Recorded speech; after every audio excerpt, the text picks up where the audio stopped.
Good afternoon, ladies and gentlemen. Welcome to another edition of Harwich Mariners baseball here at Stony Brook Field, where the Mariners visit Brewster Whitecaps for the second time this season and look to get some revenge, as the last time they played here, these two teams, Brewster came on top 7-5, but Mariners were able to get some revenge just the next day back on 4th of July, picking up a 6-4 victory over Brewster, and today is a very important game for both teams. Hi again, Colin Casey alongside Tyler Henry, and Tyler, with both teams within a half a game of each other, we're counting down both teams with about 13 or 14 games remaining on the schedule. This is one of the biggest games of the season for both the Whitecaps and the Mariners. Yeah, absolutely, and it's the biggest stretch coming up here for the Harwich Mariners, who, again, they have one more game left against the West, but other than that, 12 of their next 13 will be against an Eastern Division that they come in today only 4-9 against this year. So this is going to be a huge game to try to build off some momentum, but more importantly, it's a chance to bury a Brewster team that has lost 5 of their last 6 games,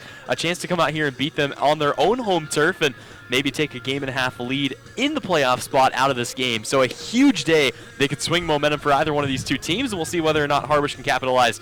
Here's we're just a few minutes away from first pitch. On the mound for the Brewster Whitecaps, it's going to be Daniel Harper out of University of Kentucky. His last time out went 4 2/3 against Yarmouth Dennis in a victory, giving up 4 runs on 7 hits, walking 2, striking out 2.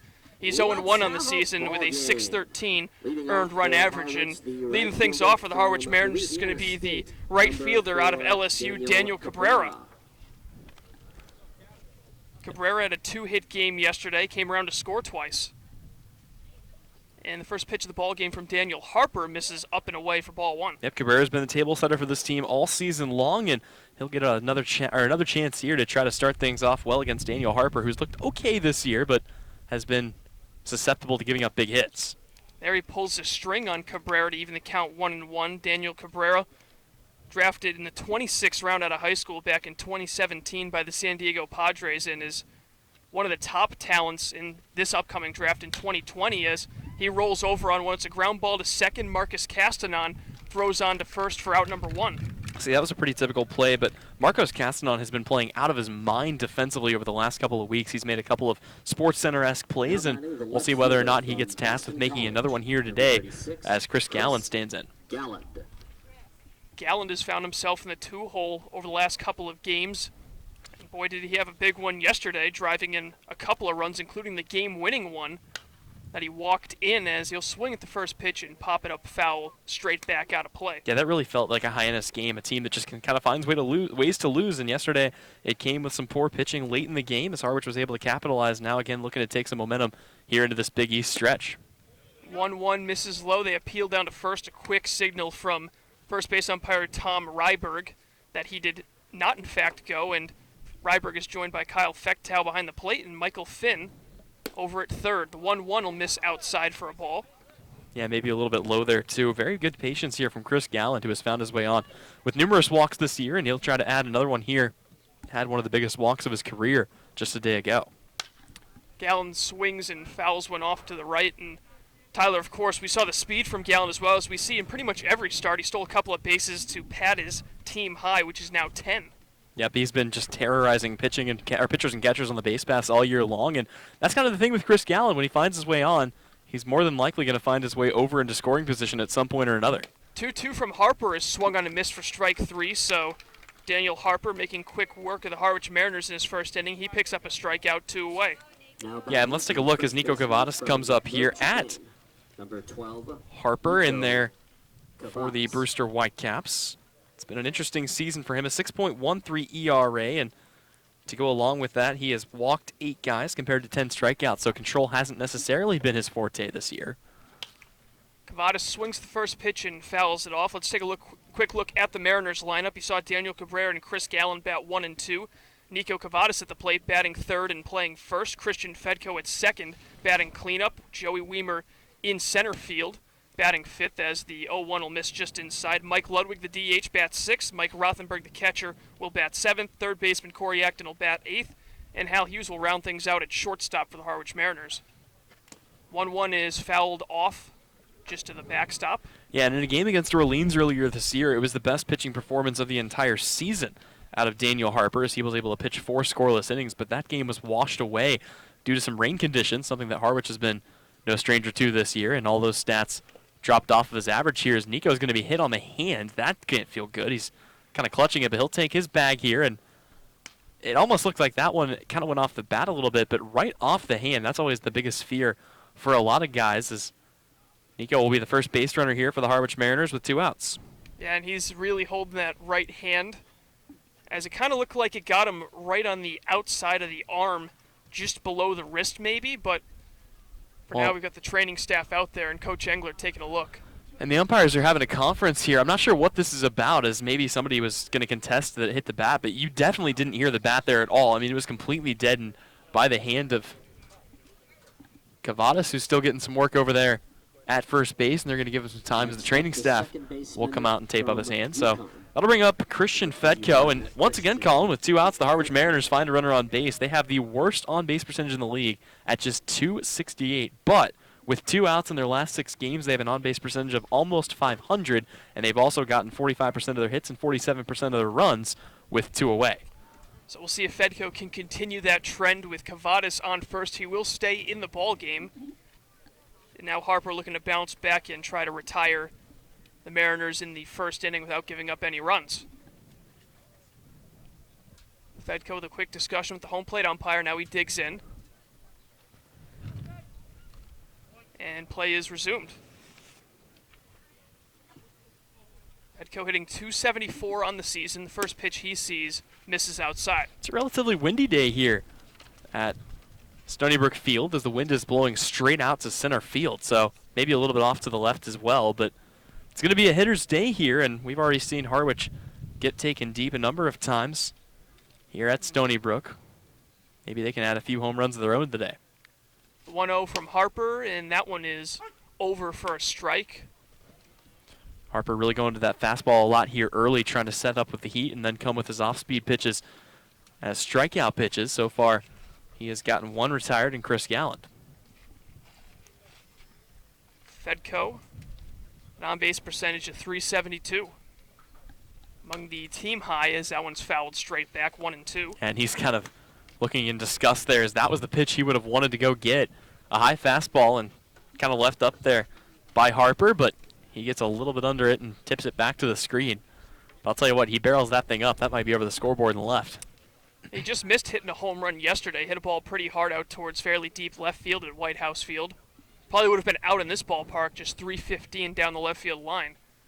1-2, misses low to even things up. And Daniel Harper actually from out kind of in my neck of the woods, from Fairview, Kansas, up in the northeastern section by Kansas City, which is one of like 3 places that people can actually name in Kansas. Just a small town of just under 4,000 out there in Fairway.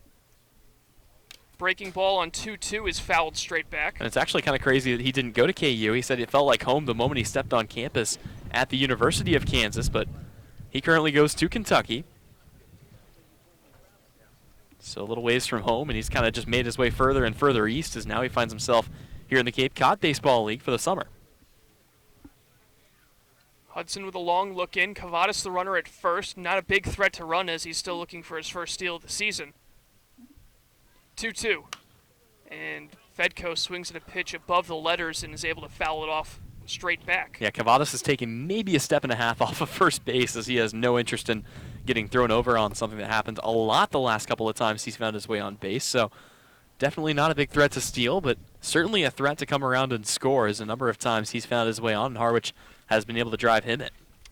Brett Auerbach, the left fielder, playing relatively far off that left field line. He's joined by Duke Ellis in center and Tyler Gentry in right. The 2-2 is just outside for ball 3. And looking at the rest of the Brewster defense, Tyler Hardman at third, Gage Workman at short, Marcos Castanon at second, Mason Dodd at first, and Christian Malfetta, the catcher out of Stanford, behind the plate. So a full count now to Christian Fedko. Cavadas will get a head start at first with 2 away. Payoff pitch from Harper is hit in the air towards the right side, fading towards the dugout, and it will land out of play, so Fedko will get another opportunity. So yet another pitch fouled away here by Christian Fedko, who's just continued to battle. This is turning into a very lengthy at-bat, as he has worked the count full, and he's managed to keep that 2-strike count on him after going down 1-2 here. So really a good job just keeping the defensive swing, and we'll see whether or not he gets a pitch to his liking here. Daniel Harper getting less and less patient out there on the bump. Mariners wearing their traditional navy blue road jerseys with gray pants. And another payoff pitch will miss low and get away from the catcher, Malfetta. Cavadas takes a slight turn at second, but he will hold up, so it's a 2-out walk, and back-to-back base runners with 2 outs will bring up one of the biggest RBI men over the last couple of days for the Mariners in Joey Weimer. Yep, and this is what the Harwich Mariners have done for the last couple of days, get guys on base with 2 outs. They've been able to manufacture some good runs that way as well, as we talked about it. 47% of all runs that Harwich has scored in the last 6 games have come with 2 away. So we'll see if Weimer can continue that. He had a 5 RBI game 2 days ago, a little bit of a slow start yesterday, but see whether he can bounce back here. First pitch to Weimer, he swings and hits it a ton out towards center field. Going back at the track, the wall, it one hops the wall. Ellis will play it off. Cavadas comes around to score. Here comes Fedko. The throw to the plate is up the line, and it's a 2-run double for Joey Weimer, and the Mariners have an early 2-0 lead. Well, Joey Weimer just finding a way to get on the fun here with the RBIs, as Nico Cavadas seeming to do almost all the work, but that is 7 RBIs in the last 3 games here for Joey Weimer, and boy, what a week this has turned into for number 16. Weimer now 5 of his last 9 with 6 RBIs. He's only struck out once in that span, so he's done a great job of putting the ball in play, and that time sends a ball over the center fielder Duke Ellis's head and plates 2 in the second. And with the first, rather. Yeah, with Mike Ludwig up, they might not be done yet, as Weimer's got plenty of speed over there at second, as this one will miss high and away for a ball. So Ludwig looking for another RBI opportunity here, and a chance to maybe bring his guy in and make it a 3-run lead. Ludwig out of Wake Forest. The lefty trying to add to this lead. Harper just so close to getting on this inning, had it down to 2 strikes multiple times, but couldn't get the job done.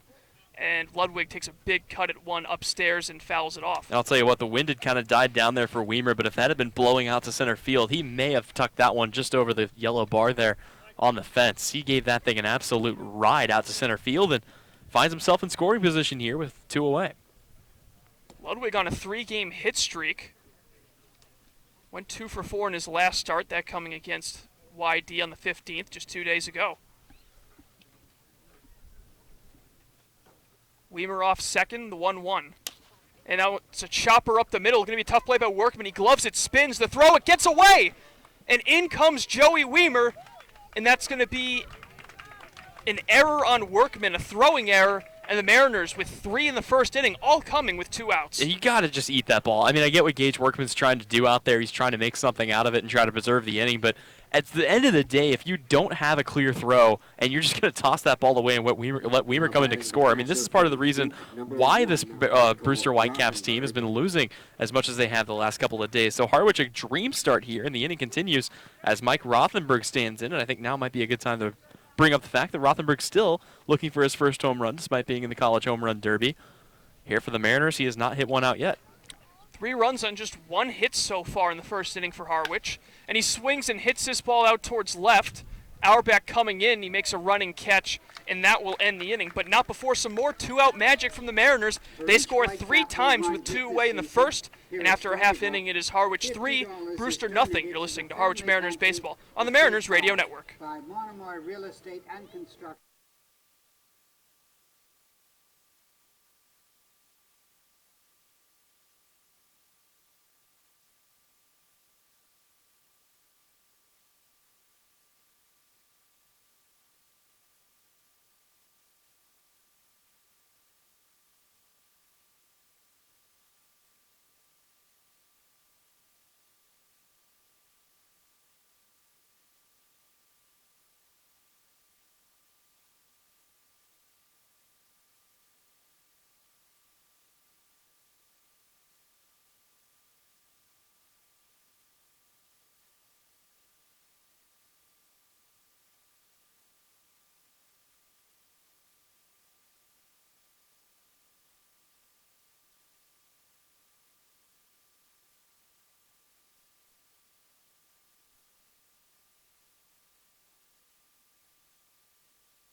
view.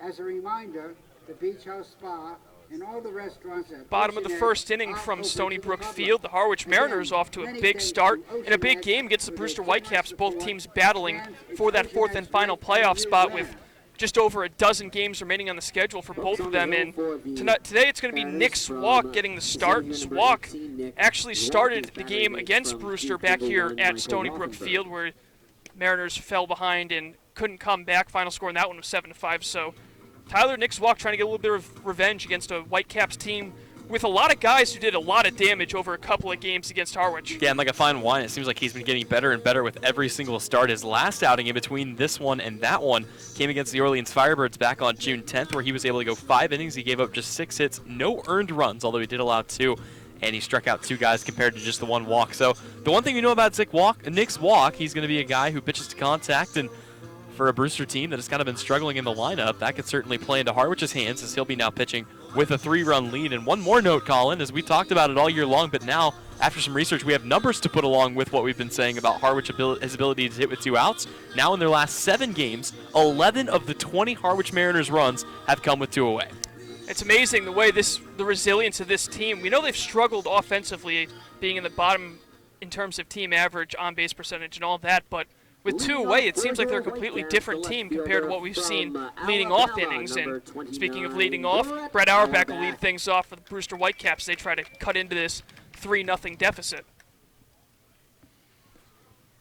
First pitch to Auerbach is on the inside corner for a strike. Brett Auerbach, drafted in the 40th round back in 2018 by the Colorado Rockies, the Alabama sophomore. The 0-1. There's a breaking ball missing low and outside. Yep, and Nick Swak actually developing a new pitch as he's been working on a cutter, so his full arsenal now includes a fastball between 92 and 94, a slider, a changeup, and that cutter.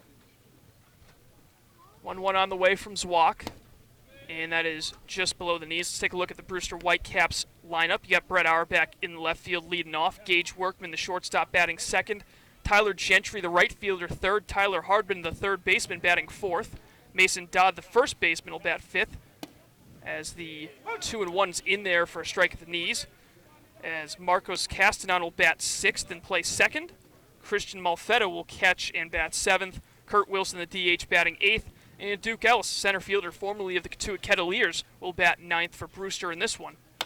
2-2's a chopper up the middle. Hal Hughes will field it on a hop. And the throw on to Cavadas is in time, so leadoff man retired for Brewster to begin the home half of the first. And after a day off, Hal Hughes comes back out there at the shortstop position, and that helps Harwich out defensively. They're still the second best defensive team in the league, and so when you pair the excellent pitching with the defensive ability, I mean, boy, it just feels like if they get the offense rolling, and we've said this all year, but now it's starting to happen, this could be one of the scariest teams in the league. Just one error committed this season by Hal Hughes in about 4 weeks with the Harwich Mariners. And a breaking ball from Swak starts off Workman and misses outside. Gage Workman out of Arizona State, the switch-hitting shortstop, was drafted back in 2017 in the 14th round, so looking to improve that stock this day with the Sun Devils. There's a ball lined out towards right center field that's going to get down. Weimer will run it down. Workman takes a decent turn off first, but will retreat. So it's a one-out single for the Whitecaps here in the first. Yep, and that's hit by Gage Workman, who is an all-star, but he's been really kind of lackluster over the last couple of weeks. It seems like he's been performing less and less. So there he's able to turn things around a little bit, and he sets the table for Tyler Gentry, who is one of 3 guys on this roster that has kind of been branded as a Mariner killer. And we'll see whether or not he can help his team get back into it here today. Swak with a look over at first. Now his first pitch to Gentry's in the dirt, and it gets past Mike Rothenberg, so Workman easily moves up to second with 1 away.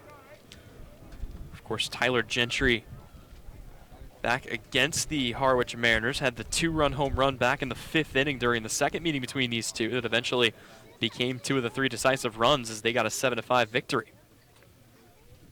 Actually, that became the entire difference. Gentry was on a 7-game hitting streak that ended a couple of games ago. Since then, he's gone 0 for 7 in a home-and-home against Chatham. 1-0, a broken bat, line drive towards the Whitecaps bullpen foul, so Gentry will grab himself some new lumber. Gentry and Auerbach teammates at Alabama. couple of right-handers who do a nice job of hitting the ball to all fields. They're not really too big on pulling the ball, so we saw Gage Workman be able to take a ball the other way. Let's see if Tyler Gentry can follow suit and try to bring home Workman and cut into this 3-0 deficit. So it's a 1-1 count to Gentry. Zwak didn't give up an earned run in his last start against Orleans, got the no decision. And his 1-1 misses up and away.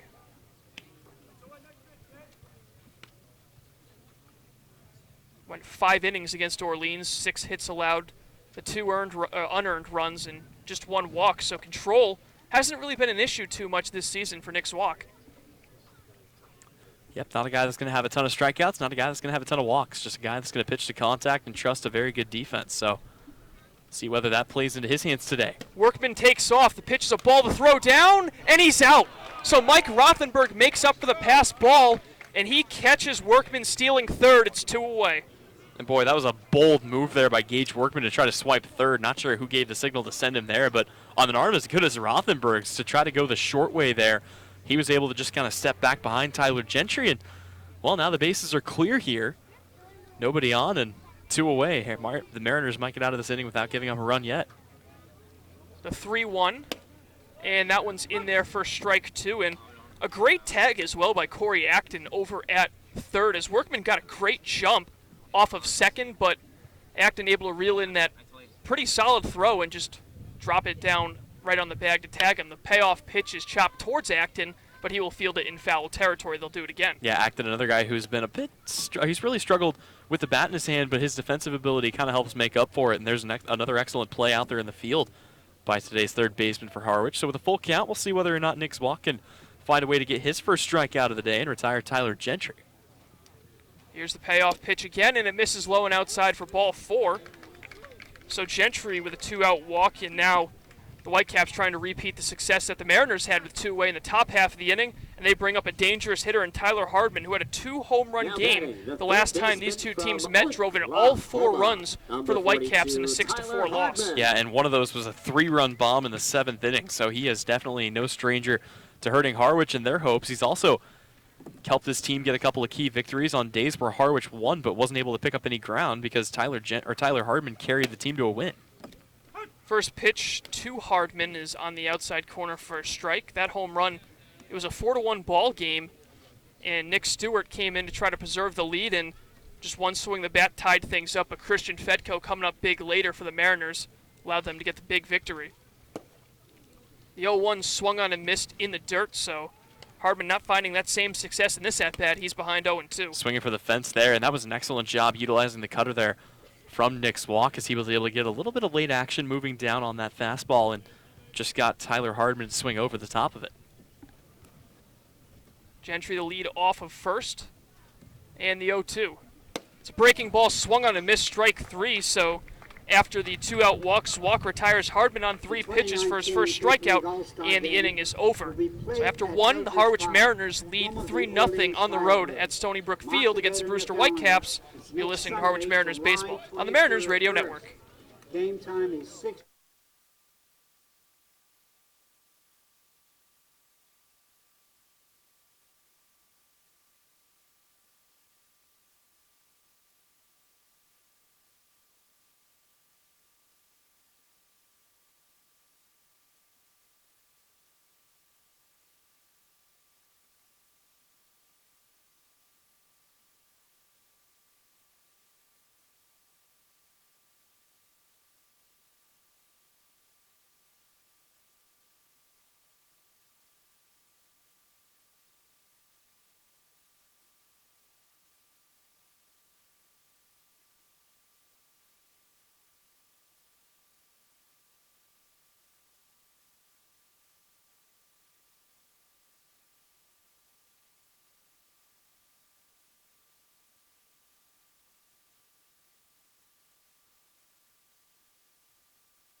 To the second inning we go from Stony Brook Field. Colin Casey alongside Tyler Henry as the 8, 9, and 1 hitters due up for the Mariners. Corey Acton Hal Hughes and Daniel Cabrera. And Tyler, a big first inning for the Mariners. 3 runs, again, all coming with 2 away as they continue that very positive trend in terms of 2-out hitting. Yeah, and Colin, I got an interesting number for you here. So the Harwich Mariners are now currently in 4th place in the Eastern Division. Since June 23rd, they have only been in this position twice, counting today. The other time they jumped over Brewster for 1 day, but on June 23rd they were in 3rd place in the league ahead of the YD Red Sox and the Chatham Anglers. First pitch to Acton misses outside, and a big reason why they've kind of found themselves where they are in the standings is their record against Eastern teams in general, but also on the road. Just 1-5 this season, coming into today with the only win coming at YD. And Acton gets a hold of this one out towards right center field, going back and making the catch is Duke Ellis just in front of the wall. Boy, Acton didn't miss that one by much, and it's allowed out number 1. It's the second time today that the wind just kind of died down at just the right moment, and Acton really got a hold of that. We've seen him hit 1 out already, a 2-run bomb against Orleans, but he comes up short, and that'll bring up Hal Hughes. But yeah, how the East has changed is, again, kind of crazy to imagine Chatham and YD being in last place. At the time, I believe Brewster was in 1st and Orleans was in 2nd. Been a very interesting year, especially in that Eastern Division. So Hal Hughes, who has started to pick things up at the plate lately, will take a first pitch strike over the heart of the plate. And at some point, it's not even that he's been picking it up lately. At some point, this is just becoming consistent, and Hal Hughes is really starting to find his way on with the bat. And he rips one up the middle. A diving play at second. The throw from Castanon is wide at first. Hughes will hold up, but what an effort by Marcos Castanon, ranging to his right, diving, knocking it down, but Hughes too fast, and it's going to be a 1-out single. And what did I say back in the first inning? Castanon's been playing out of his mind defensively for whatever reason, and he's kind of needed to, as they lost a really, really good second baseman in Ryan Bliss. So he's had to step things up at the defensive spot at second base, but a runner on with 1 away here for Daniel Cabrera as we flip the book back to the top of the Harwich order. And as you mentioned, he's at second base now, as Castanon before playing third base in these matchups between the Whitecaps and the Mariners. So new position, but the same gritty defensive effort from Castanon. And first pitch to Cabrera is fouled off to the left. Daniel Cabrera grounded out to second in his first at-bat.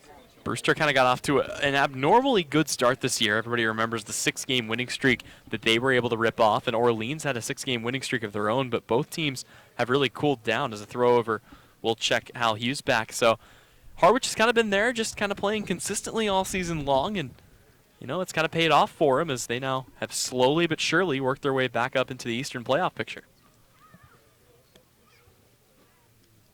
Harper a long look in, now the 0-1, and he'll miss up and away. Daniel Cabrera comes into today with a 2-game hitting streak, but also doubling in both games, so he's looking to continue that streak as well. Yeah, extra base hits and RBIs have kind of become a forte of Daniel Cabrera's, as even hitting at the top of the order, he's found ways to bring runners across, as the 7, 8, and 9 hitters have found their way on more and more. A throw over to first is not in time, and that's really what it's been. I think you had 3 guys at the bottom of the order in any given day that just couldn't find their way on base, but recently they've really kind of picked it up, and it's been an effort 1 through 9.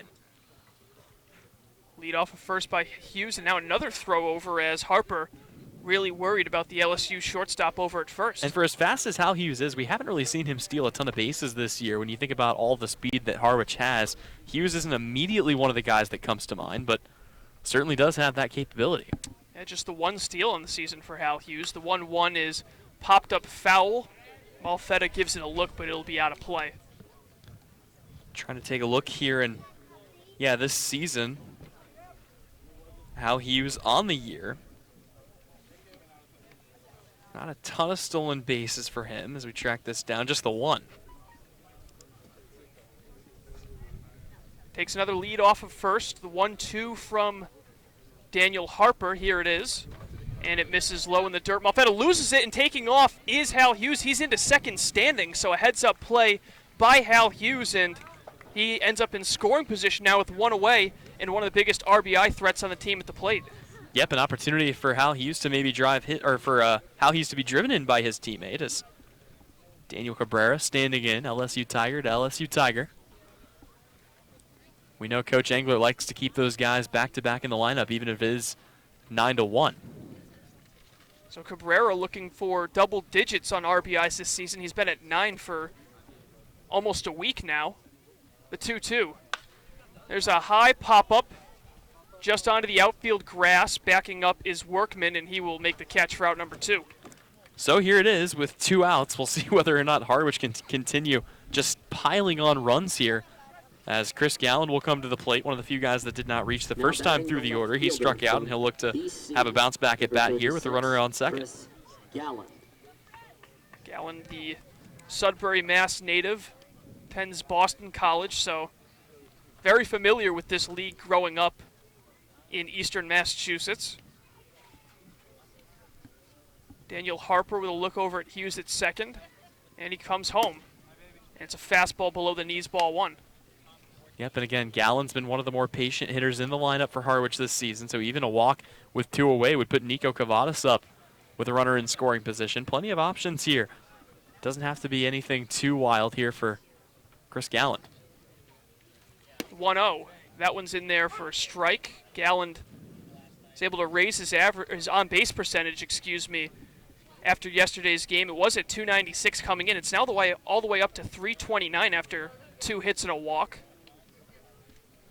To go along with 7 RBIs and 10 stolen bases. The 1-1 is lined into right field. That's going to get down for a base hit. Hughes rounding third. He's going to come home. It's misplayed out and right by Gentry, so Gallen's going to take second. It'll be an RBI single and an error for Chris Gallen, and that's now 4 RBIs in the last 3 games for Chris Gallen.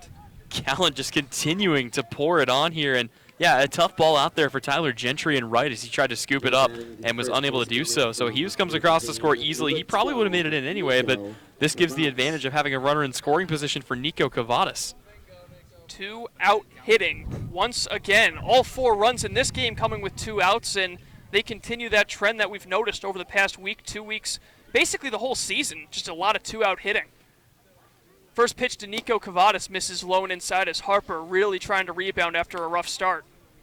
Yeah, Harper, again, he's been kind of steady Eddie for this team all season long. Nothing too fantastic, but he hasn't had an outing like this where he's just gotten shelled, and his defense hasn't done him a lot of favors. 2 errors for the Whitecaps already in as many innings. Gallen with a big lead off of second. The 1-0 is over for a strike. Cavadas was hit by a pitch, elected to stay in the game, so it's good to see him with that wrist taped up. He actually ended up coming around to score the first run on that 2-run double by Joey Weimer in the first. Harper comes set. The 1-1. Breaking ball, check swing, and Cavadas did go around, and he falls behind 1-2.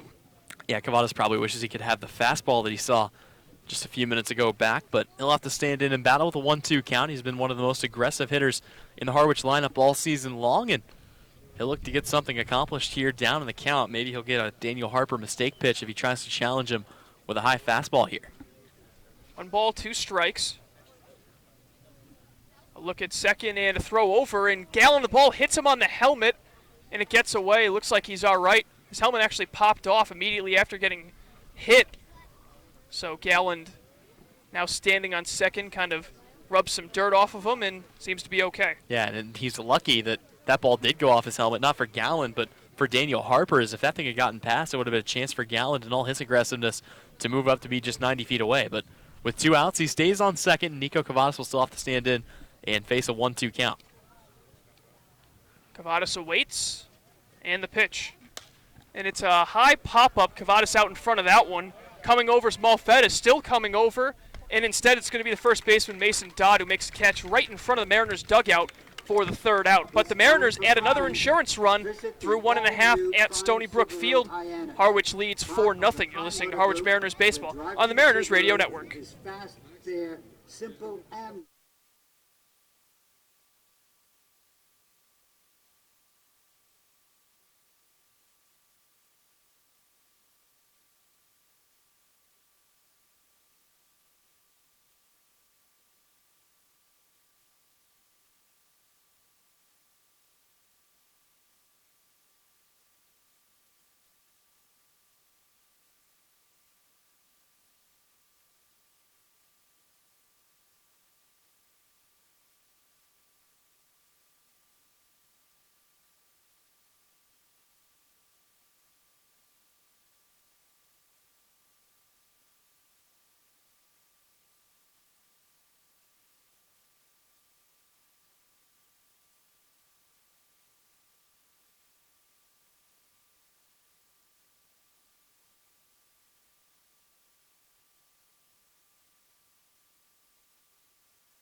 Head to the bottom of the second from Stony Brook Field, and the 5, 6, and 7 hitters due up for Brewster, but Chris Gallen picks up another RBI for the Mariners in the top half of the inning, and Tyler, that's now 6 RBIs in 6 games for Chris Gallen. Before that, he only had 2 the entire season. He continues to be a staple in this Mariners lineup. Well, he seemed to be one of the table setters early on in the year as he was kind of used up at the top of the order, but here he's gotten a couple of good opportunities with runners on base, and he's brought him in as the first pitch is going to be delivered here to Mason Dodd, and that'll miss for ball 1.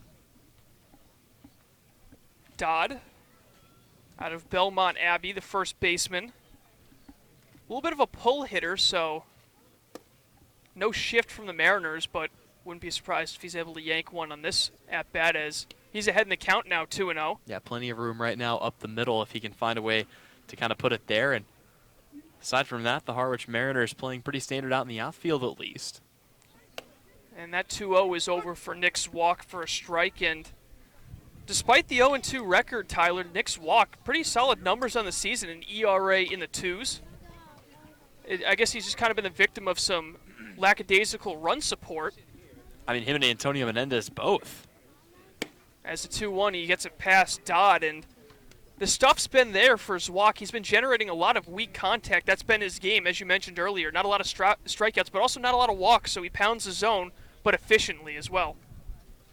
Yeah, going to be interested to look at that after the game and see which starters have gotten the most and least run support this year for the Harwich Mariners as this pitch is fouled away. And yeah, it seems like there have been a lot of guys this year, both in the bullpen and in the starting rotation, that have really done an excellent job going out there and only giving up 1 or 2 runs, but they haven't always gotten the support as Harwich has lost a lot of games by 1 or 2 runs this season. The 2-2. And it's chopper up the middle. Hughes will charge it. He gloves it. The throw on the run. It's close, and he's out.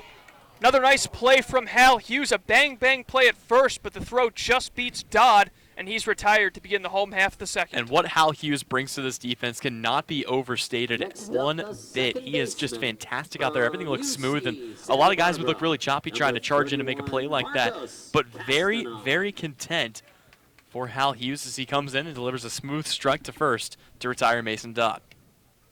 So here's Castanon, the righty out of UC Santa Barbara. And he swings and fouls first pitch back. Another thing on Zwak is not only the lack of run support, but out of the 9 runs he's given up this season, only 4 of them have been earned. Yeah, no, he's done a pretty good job of doing his part. It's the defense and the offense that have struggled to pick him up. Another foul straight back, and he's ahead of Castanon, 0-2. There is some rain in the forecast today, and it's not supposed to be here until 7:30 or 8, so hopefully we should get through at least 5 innings here at Stony Brook Field, as it is currently about 5:40. That would be just the worst thing for Harwich if this game somehow gets rained out early. The 0-2, and it's going to miss in the dirt. I mean, at that point, you just kind of get the feeling that the baseball gods don't want you to make the playoffs. After what happened down there in Katuitt, to have that happen again, and then more than likely, Colin, I mean, taking a look at the forecast, we may not have a baseball game tomorrow, so everybody involved with Harwich, including us and all the players, might be kissing that last off day goodbye. There's a swing and a long fly ball down the left field line, and it's going to just barely get out of play. Gallen gave it a big look. Yeah, Gallen had to go take a hop over the bullpen bench out there for the Brewster Whitecaps, and there was nothing that he could do about that. And speaking of the Brewster bullpen, it's a very loose bunch here in the Cape Cod Baseball League. They got into a national anthem standoff with Wareham a few days ago. It went all the way into the 3rd inning, and then finally they had to have a race to straightaway center field to decide who won. Brewster came out on top in that one, but Wareham got the last laugh in the baseball game. The 1-2 fouled back by Castanon, and that's some of the great things that come along with the competition here in the Cape Cod League, is these guys know that it's important for them to obviously impress the scouts, but at the same time, you got to have a little bit of fun as well. Oh, absolutely, and summer ball is the perfect time to do that. I'll wait here for the next pitch. Here's the 1-2, and a swing and a miss, so Marcus Castanon, one of the hottest hitters as of late for the Brewster Whitecaps, strikes out, so it's 2 up and 2 down to begin the bottom of the second for Nick's walk. I don't know if you saw this video or not, Colin, but it's been going around on Twitter. The Kalamazoo coach coming out in the coach's uniform. He's probably only about 6 or 7 years old and yells at the umpire, gets tossed, spikes his hat, throws some bats and balls onto the ground. And I was going to ask Nico Cavadas and Joe Boyle, who played for Kalamazoo last summer, whether they know anything about him and his antics. I actually haven't seen that video. I'll have to go ahead and find that at some point as the first pitch to Malfetta misses low and outside. Colin now waiting for the inning break. Yeah, yep. Malfetta, the right-handed hitting catcher out of Stanford. Looking to try to spark with 2 away, and he swings and fouls a pitch back out of play. There's a lot of foul balls this inning heading towards that playground directly behind the press box. Well, and that's why they had the netting over the top of the playground. It's a really smart move here at Stony Brook Field as they have that stretched out. So those foul balls just kind of hit the netting and roll harmlessly back off the side. Don't have to worry about it if your kids are out there playing. Swak with the 1-1.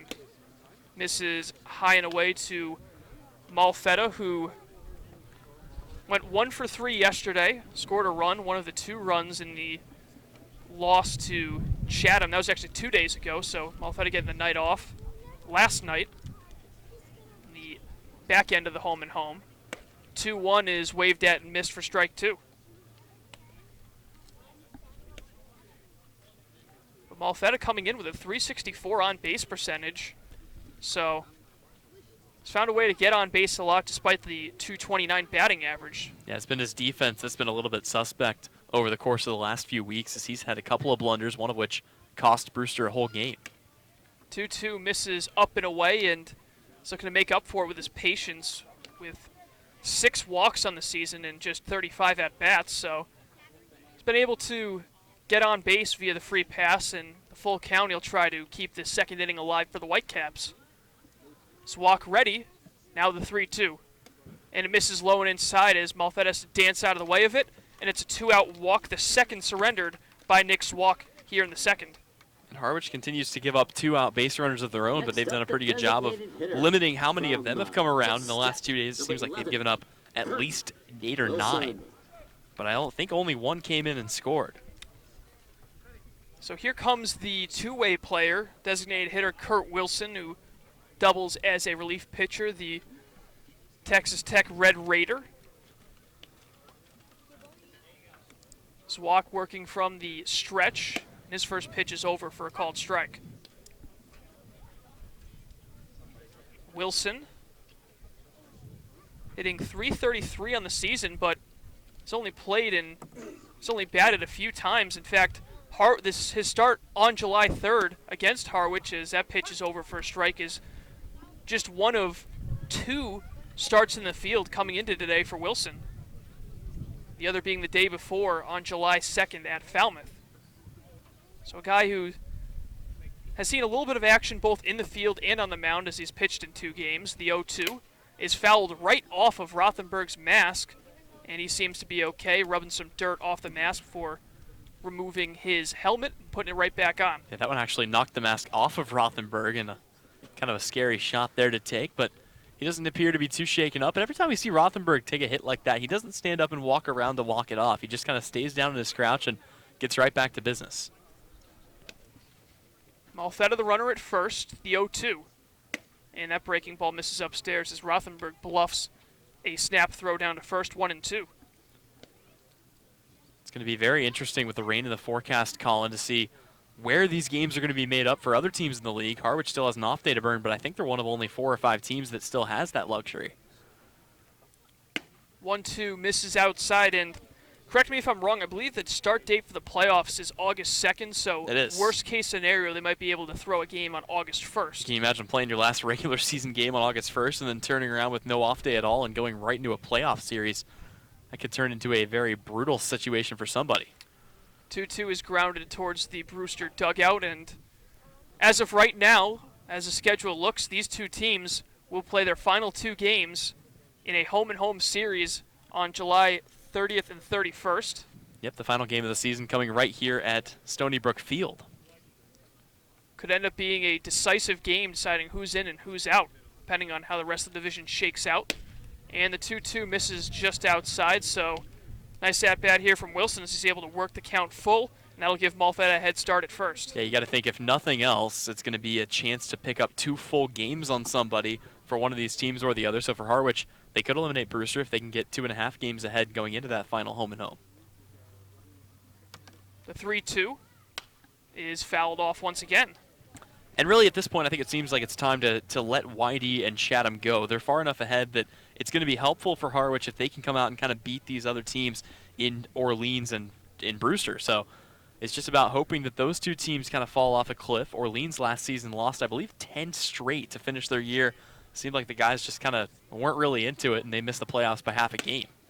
Swing and a miss on the 3-2, and Nick Swalk able to fight back and retire Kurt Wilson for his 3rd strikeout of the game. We're through 2 from Stony Brook Field. Harwich Mariners lead the Brewster Whitecaps by a score of 4-0. You're listening to Harwich Mariners Baseball on the Mariners YouTube Network.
Mariners with a 4-0 lead over the Brewster Whitecaps in inning number 3. And middle of the lineup due up Christian Fedko, Joey Weimer, and Mike Ludwig, who all reached base in the first.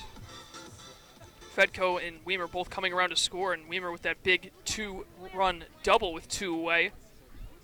That gave the Mariners, at the time, a 2-0 lead. Second baseman from UConn, number 20. So here's Christian Fedko facing off against Daniel Harper, who looks to rebound after a couple of tough innings. And there's a swing and a miss for strike 1. I believe only 2 of those runs are charged to Harper, the other 2 being unearned.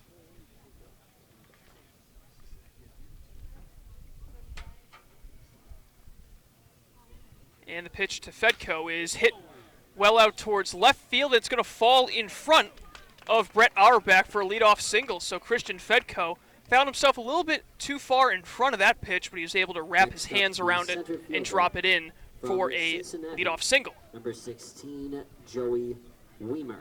So here's Joey Weimer, who's been swinging a phenomenal bat as of late and has padded onto his RBI total on the season with that 2-run double over the center fielder Duke Ellis's head, as he now finds himself with 12 runs batted in on the season. Actually make it 14 as pitch misses up and in for a ball. So with that, Weimer finds himself 8 back of Nico Cavadas for the team lead,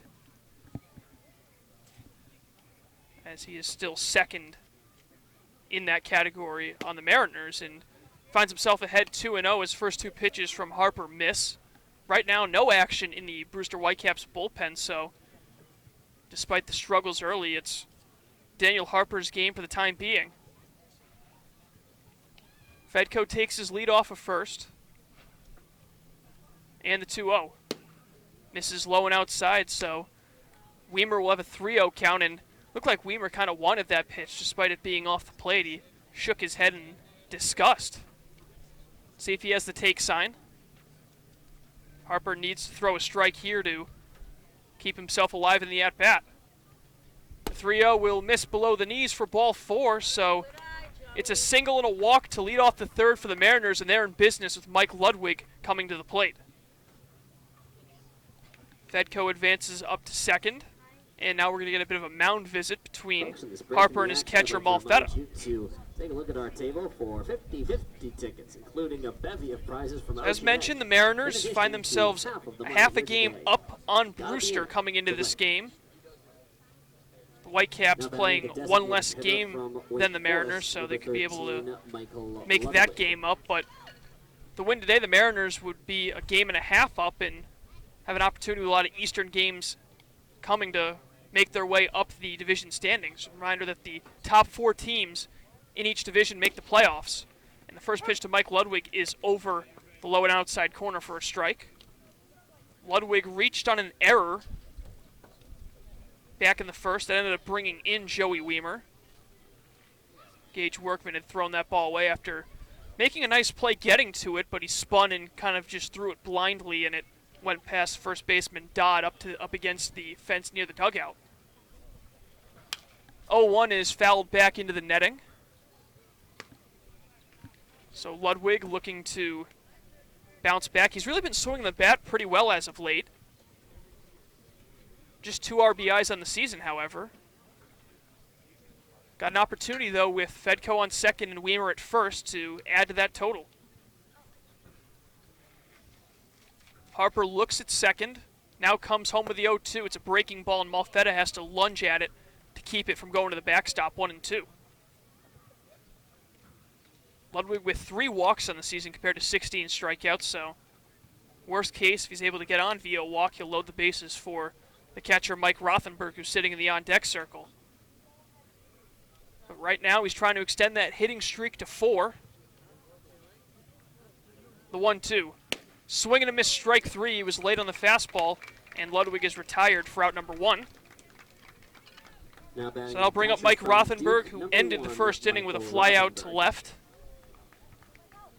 Fly ball would, at the very least, if not hit to left field, would move up Fedko to third.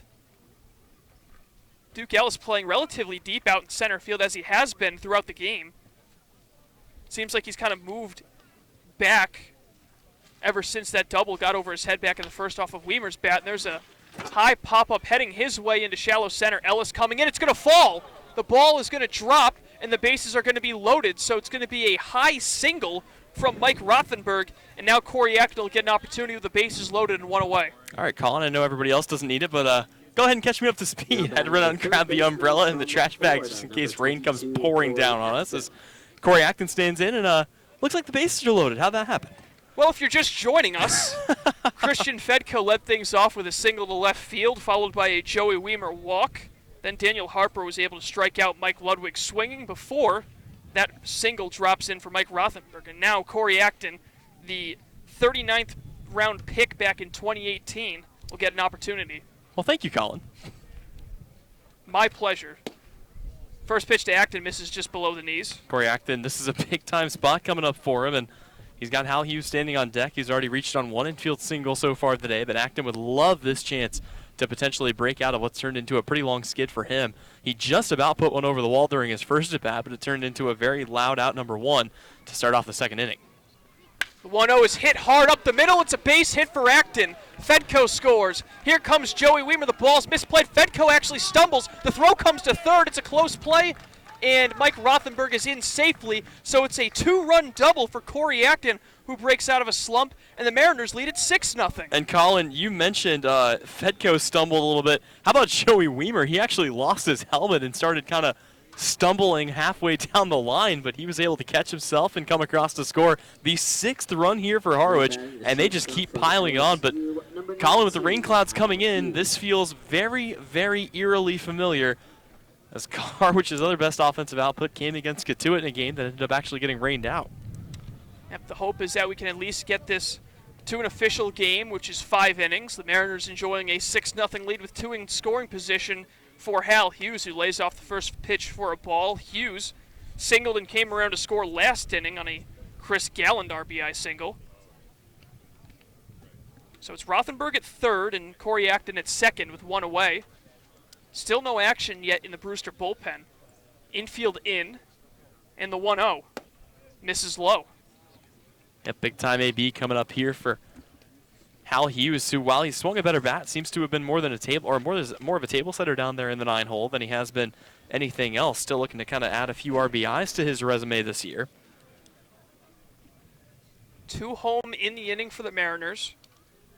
First time they've scored without having 2 outs on the ledger. And the 2-0 will miss, so favorable count for Hal Hughes with the dangerous Daniel Cabrera waiting in the on-deck circle. And Hughes is actually currently in last on the team in RBIs among players who have at least one. He has just 1 RBI. That's tied with Michael Rothenberg and also Dylan Noisy. So he'd love a chance to maybe bring a few in and jump out of that spot down low. 3-0 is over for a strike. That one very close on the upper part. First base is open, but you definitely don't want to flip the book and bring Daniel Cabrera, who's 0 for 2, up with the bases loaded and only 1 out. 6 runs chased in off the starter Harper, 4 of them earned. All on 6 hits. The 3-1 is lined in into left field for a base hit. Rothenberg scores, and they're going to hold Corey Acton at third. It's an RBI single, the second RBI of the year for Hal Hughes. I'll tell you what, if Harwich having the worst on-base percentage in the league was just to save up all of this for the last 4 weeks of the season, I'm completely here for it. It seems like the last week or so, they have just been exploding, and that continues here as they've taken a 7-1 lead, or 7-0 lead here over the Brewster Whitecaps. So now Daniel Cabrera will get an opportunity, and now we see some action in the bullpen, as it's a right-hander warming for Brewster. Has got a bit of a mound visit. 7 runs so far on 7 hits for the Mariners. It's Rothenberg scoring that most recent one. Fedko and Weimer have now come around to score twice in this game. So Mariners offense having another one of those explosive games, but again, as you mentioned, with the rain coming, hopefully they aren't too explosive, so to speak. Yeah, supposedly the rain is supposed to hold off again until about 7:30 or 8, but anything can happen here on the Cape in 2019. It seems like rain has been just plaguing the entire league this season, as I believe they've already set the record for most rainouts in a single season. We're only halfway through July. So Daniel Cabrera swings at the first pitch. It's a pop-up on the infield coming in, and Workman will call everyone off smartly. He makes the catch, so Daniel Cabrera continues to be the only Mariner who has not reached base yet in this game as he pops out for out number 2. Yeah, that looks like one of those plays where we saw a ball hit on the infield that the pitcher tried to get in one of the games earlier this season that allowed 2 runners to come across for Harwich. But here comes the guy who's had almost more RBIs than anybody else recently. It's Chris Galland. Between him and Joey Weimer, they've been just kind of shouldering the load a bit here over the past couple of weeks.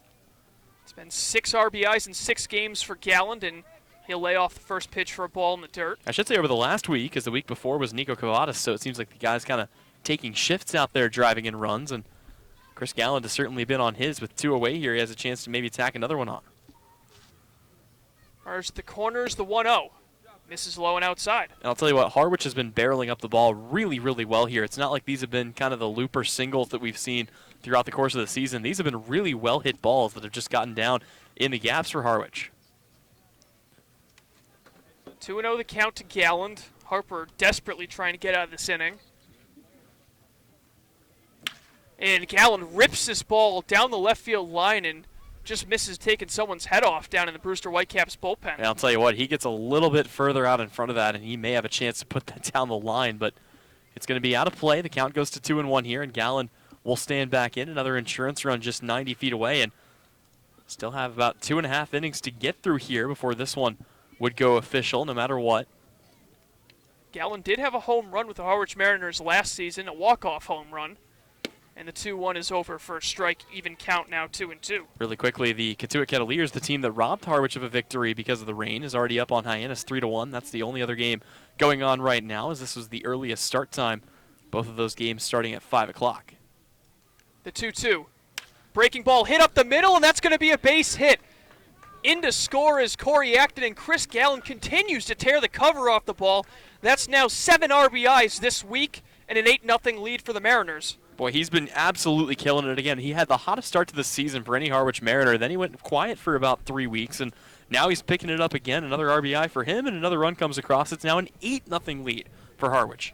And that's going to be it for Daniel Harper, as at long last the Brewster Whitecaps are going to make a change on the mound with 2 away, 2 on in the inning, and Nico Cavadas coming to the plate. Take a quick break with it. Once again, the Mariners lead at 8-0 at Stony Brook Field. And we'll be back to bring you the pitching change. You're listening to Harwich Mariners Baseball on the Mariners Radio Network.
Welcome back to Stony Brook Field. A pitching change to tell you about will be the right-hander, the teammate of Daniel Harper's at the University of Kentucky. It's Jimmy Ramsey, and Tyler, definitely not the start that Daniel Harper was looking for this afternoon. Well, again, Harper had been pretty good all season long, but this is really the worst outing that we've seen him have all season long, and Harwich has done that to a number of pitchers this year, guys that have been really good all year. So here comes Jimmy Ramsey, who has struggled mightily this season, a 7.42 ERA, and he'll be tasked with going up against Nico Cavadas to lead things off here with 2 on.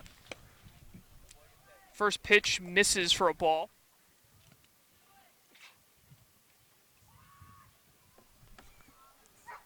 Runners at first and second now. 2 away. Mariners have brought home 4 runs so far with 2 away. The 1-0 from Ramsey is fouled straight back. Yep, and again, 2 outs here. Harwich able to pick up a few more RBIs, so looking to add on even more here is Christian Fetka, who led the inning off, stands on deck. Including the unofficial Katuitt game, I believe this is the 3rd time in a week that the Mariners have batted around. Like I said, the offense has really been picking it up here over the past week or 2. Look over at Hughes at second. Now the 1-1 is ripped down the line, but foul as Dodd was lunging after it. Just narrowly foul, too. If that ball's on the right side of the bag there, that probably scores 1, maybe even 2 for Harwich. Plenty of speed over there on first base for Chris Gallen, but it will be a 1-2 count here on Cavadas. Jimmy Ramsey looking to stop the bleeding here, although there's not going to be much blood left here if this inning continues. Cavadas, the big lefty out of Notre Dame, digs back into the box. Ramsey's 1-2 is hit high in the air out towards left field. That ball's carrying towards the fence, back at the wall, leaping, and it's gone! The 8th home run of the season for Nico Cavadas, a 3-run bomb, and the Mariners with an 11-0 victory here in the 11-0 lead here in the 3rd. And Nico Cavadas, after going a few days without hitting an RBI, comes up big time here as Harwich has jumped out to an 11-0 lead. That one to the opposite field. Again, Cavadas has been hitting them all over the place, and that one carrying deep. The wind helps it out a bit, and Auerbach can only watch it go by. Jimmy Ramsey gives up a 3-run bomb, and the Mariners are up big. So now Christian Fedko will dig in for his second at-bat of the inning. He led things off with a single to left field. It's now 1 for 1 with 2 runs scored. He also walked back in the first. So Ramsey comes in and can't quite get out of the inning. And his first pitch misses high. And how about this, Colin? Now as the Mariners go to the second time through the order in this inning, the only 2 guys that haven't scored this inning were the 2 that got out. Everybody else has come across to score a run for Harwich. And the 1-0 misses high to make it 2-0, and Cavadas extends his lead in the league for home runs. He's now up to 8 on the season, and next closest, of course, being 6 in Austin Wells, who seems like it's been stuck at 6 forever. Ramsey's 2-0. There's a line drive, a one-hopper to Workman at short. He gloves it. The throw on to first is in time, and mercifully, the inning is over for the Brewster Whitecaps as they surrender 7 runs to the Harwich Mariners in the top of the third. Harwich leads 11-0 here at Stony Brook Field. You're listening to Harwich Mariners baseball on the Mariners Radio Network.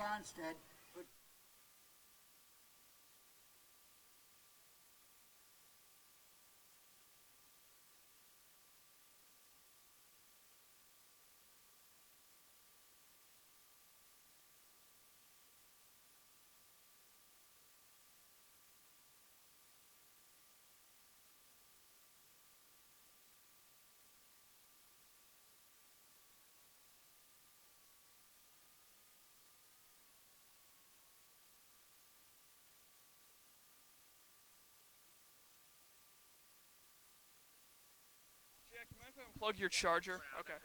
Okay. That might make things a little easier.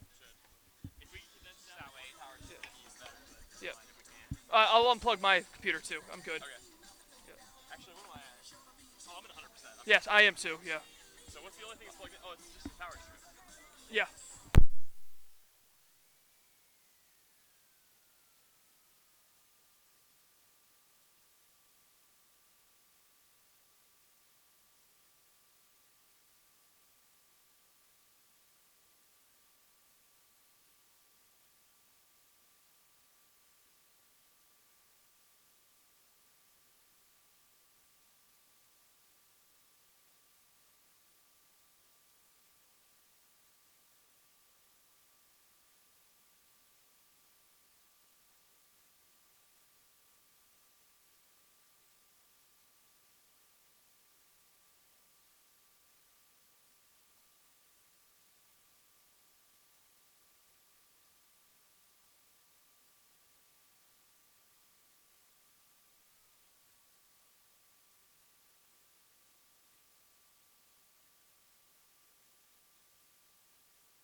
Yeah, it's on. Okay. That was weird. You go ahead and just go. Yeah. And I'll keep packing stuff up. Welcome back to White House Field, or not White House Field, Stony Brook Field, as a pop up to the right side is caught by the second baseman, Christian Fedko. That is actually out number 2. We apologize for the technical difficulties we had. And while you were gone, there was a phenomenal catch made on Duke Ellis as a fly ball hit out towards center field. Joey Weimer, full extension laid out in right center, was able to make a remarkable catch to rob the Texas center fielder. But it's 2 up, 2 down to begin the bottom of the third for Nick Swak, and the first pitch to Gage Workman misses.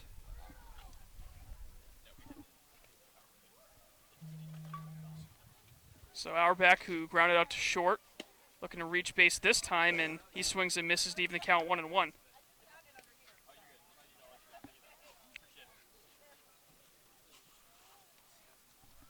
Auerbach out of University of Alabama, teammates with the 3-hitter Tyler Gentry, and he falls behind 1-2. A nice off-speed pitch from Nick Swak has him out in front. It's actually Gage Workman, pardon me, at the plate, as Auerbach is the one who just popped out to second base. So Workman out of ASU reached via a single his first time up, and he'll lay off the 1-2 in the dirt for a ball.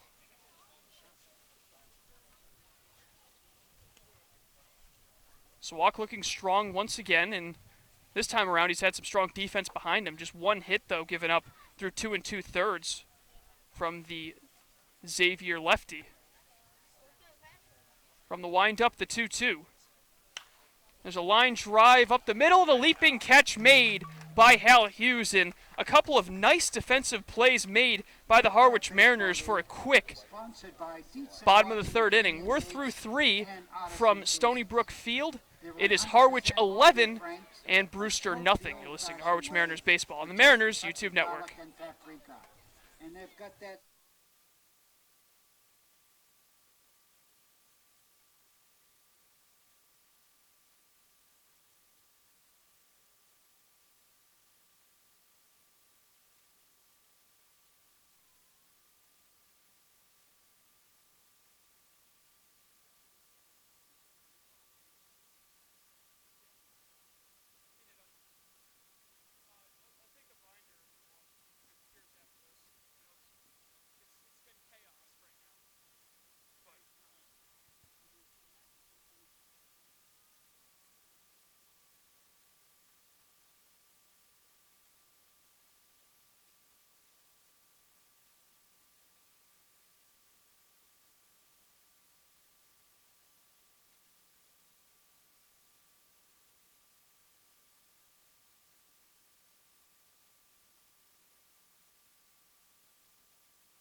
Welcome back once again.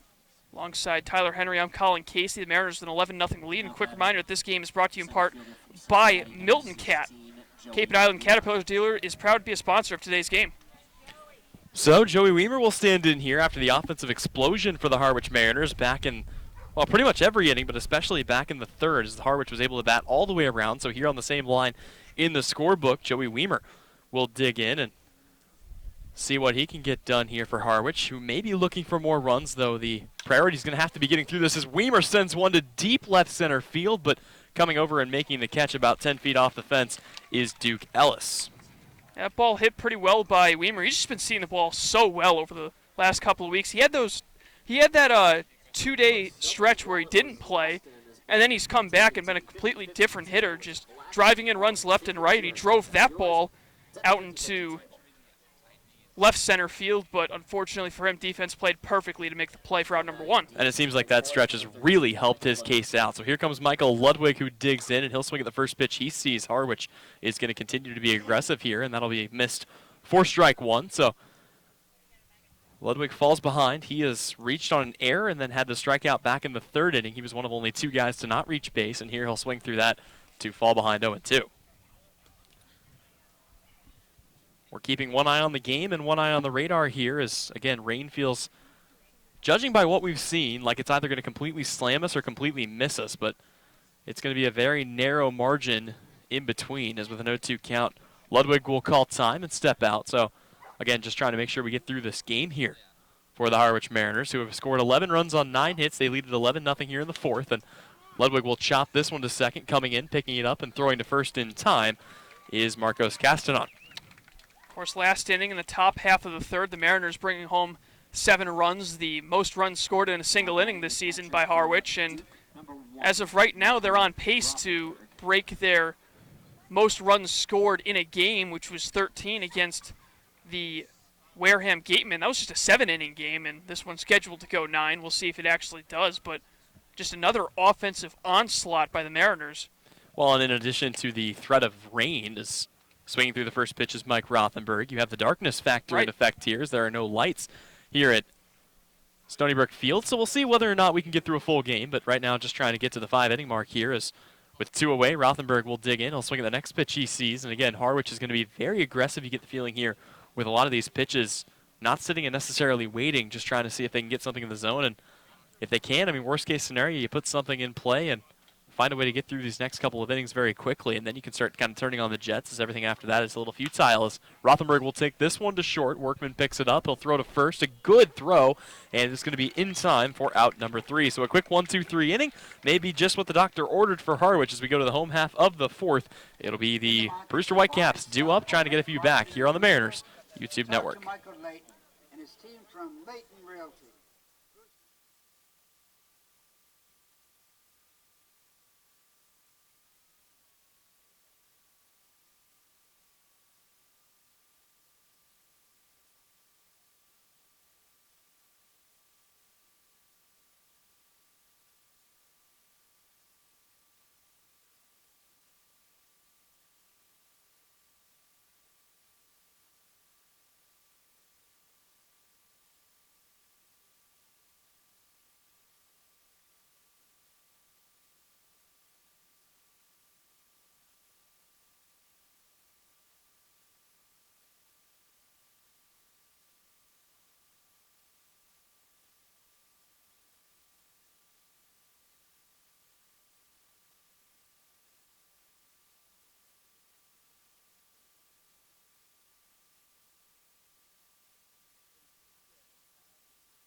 Welcome back to Stony Brook Field. Tyler Henry alongside Colin Casey. I'd like to remind you that today's game is brought to you by Curry College. Learning at Curry extends beyond the classroom and is embedded in all that they do. Curry prepares students to engage in successful careers and active citizenships with a global perspective. Explore undergraduate majors, minors, and concentrations, including new majors in accounting, biochemistry, and software development, online at www.curry.edu. Also like to remind you that today's game is brought to you by Cape Cod Healthcare. Urgent care is now available at 4 Cape Cod Healthcare locations: Hyannis, Falmouth, Sandwich, and Harwich. Open after hours and weekends, staffed by ER physicians, expert care when you need it. Learn more at capecodhealth.com/urgent care. So here we go to the 4th inning. Some defensive changes coming up for the Harwich Mariners. Joey Weimer is going to move over to right field. Looks like Dylan Noisy out in center field, if I'm not mistaken. Oh, it looks like it's actually Marshak. So Harwich going to go for some more defense out there in the outfield, as Marshak will take over, and that means coming off the field is Daniel Cabrera. So it'll be an 0-for-3 day for Cabrera, but all said and done, it's still a good day for the Mariners. They lead at 11-0 as the race to 5 innings is still on here in the bottom half of the 4th inning. And due up here for the Brewster Whitecaps, it'll be Brett Auerbach, Gage Workman, and actually it'll be Tyler Gentry, Tyler Hardman, and Mason Dott. A dangerous part of the lineup here, so Brewster trying to maybe get a little bit of offense going so this game isn't a total waste for them. This one's going to be taken a third. Acton can't handle it, picks it up, still throws across. It won't be nearly in time, and it's going to be the leadoff man aboard here in Tyler Gentry to start the inning for the Brewster Whitecaps. Yeah, immediately ruling that one a base hit. It was a tough play for Acton. Kind of had to avoid the umpire after he bobbled it. And anyways, with a long throw completely across the diamond, he didn't have a chance to get Gentry, who's got some pretty good speed for a three-hitter. So here comes Tyler Hardman, who is 0 for 1 today with a strikeout. But again, he's been one of the Mariner killers. Harwich still has a long way to go to get even close to dropping this one. But again, anything can happen here as we've got a lot of factors in play. One of the things that has not been a factor today has been the offense for the Brewster Whitecaps. They've had just 2 hits. The other 2 runners they got on were both via walks from Nick's Walk, who's out there working in his 4th inning of play. Gentry over at first. He's got 3 steals on the season. He's also been caught 3 times, so sometimes getting a little over-aggressive on the base paths. Here comes Walk's 1-0 pitch. That'll be swung on and fouled back behind the screen here, and it'll be a 1-1 count here on a Brewster team that defeated Harwich 4-2 in Game 1 and 7-5 in Game 2, but Harwich able to bounce back and take the 3rd game between these two 6-4. And Colin, even if they get a victory, or if they get a victory today, the season series is even at 2-2, and really it's anybody's race going into those final couple of games, as this one will be fouled away as well. Yeah, it certainly is, and especially with virtually all these games for the Harwich Mariners being Eastern Division games, it's going to be a big-time storyline. That ball landed in the trash can. Really? About 40 yards behind us, that thing landed in a trash can. How about that? That's got to be some precision hitting here out of Tyler Hardman. For all the great things he's done this season, that might be the most impressive, as the 1-2 is nailed out into straightaway center field. It is far, and it is gone. 2-run home run for Tyler Hardman, and he cuts the deficit to 9, continuing to do his part here to try to take down the Harwich Mariners. Yep, that's now 3 home runs in the last 2 games for Hardman.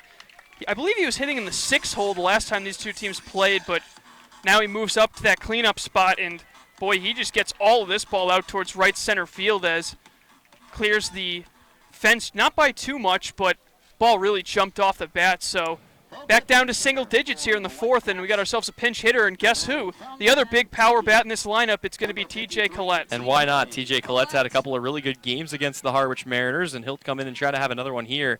One of 2 guys, you already saw one of them in Tyler Hardman. Collette, the other representative for the Brewster Whitecaps in the Home Run Derby, the only team to get 2 in there this year. So big number 53 stands in, and he will face the walk here as the first pitch is delivered in there. A fastball that's going to just miss for ball 1. Collette will replace Mason Dodd, who grounded out to short back in the 2nd. What seemed like forever ago.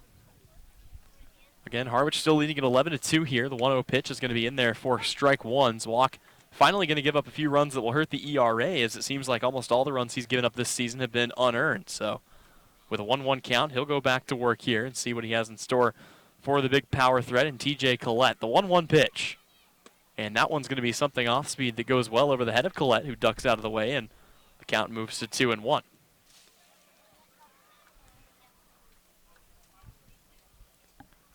TJ Collette has really slowed down over the past couple of weeks. Part of the reason that despite his power numbers, he was not in the lineup to start today's game, but when trailing by 11, why not put him in there as he swings through that and evens the count at 2-2. Still a pretty impressive season for Collette, who on the year is hitting .256. He's added 5 home runs to that and 14 RBIs, which is good for second marks on the team. He's actually tied with his teammate from UC Santa Barbara in Marcos Castanon. Here comes walks 2-2. That's swung on and taken out into left field. Marshak's tracking it down. It's going to get down in the gap and roll to the fence. Turning to take 2 is Collette. Marshak takes some time to get it in, and it's going to be a stand-up double for TJ Collette. The delay continues to be on here for the Brewster Bats, who continue extending this game here with clouds still filling in overhead. Yep, and it's been the 3 top hitters all season long for this team that now represent the 3, 4, and 5 hitters, with Collette coming in as a pinch hitter. Gentry had the single, Hardman the home run, and now Collette with another extra base hit, and all of a sudden some signs of life coming from the Whitecaps offense, who have really, really struggled over the last couple of games. So here comes the man who is also tied for second in RBIs on the team. It's TJ Collette, who will stand in with a runner in scoring position and maybe an opportunity to take sole possession of second place from the man he would drive in. Gastonon's first pitch, he will foul that one well out of play. Yeah, he was way out in front of that ball, but he got a lot of it. Swak, maybe the long wait.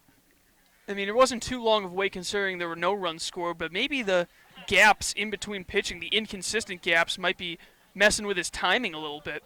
Certainly could be. Harwich's bullpen continues to be stretched relatively thin here in the 2019 campaign as they've got as many starters as relievers, and that's going to be taken into left field. It'll be picked up, and the runner will hold at third. So the fourth consecutive hit here for the Brewster Whitecaps, and it's going to put runners at the corners with nobody out for Christian Malfetta.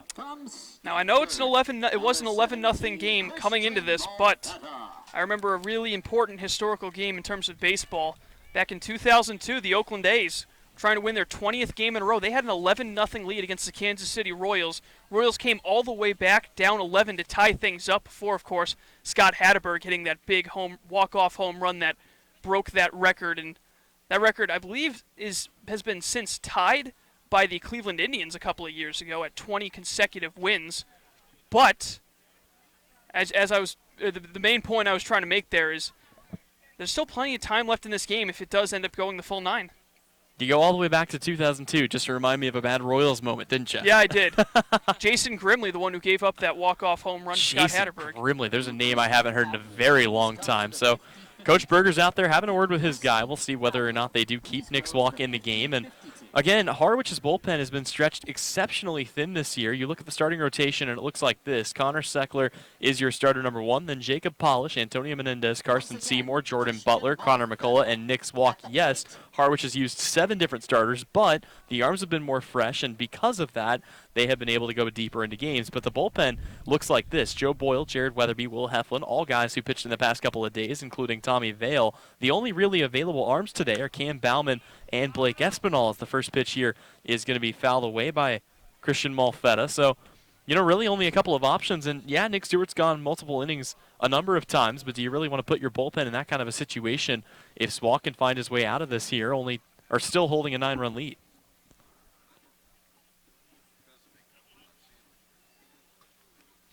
So with an 0-1 pitch, Zwak will set, check the runner back, and deliver the pitch. And that one's going to be smacked out into deep right field. Weimer chases it back, goes all the way to the wall, but makes the catch for out number 1.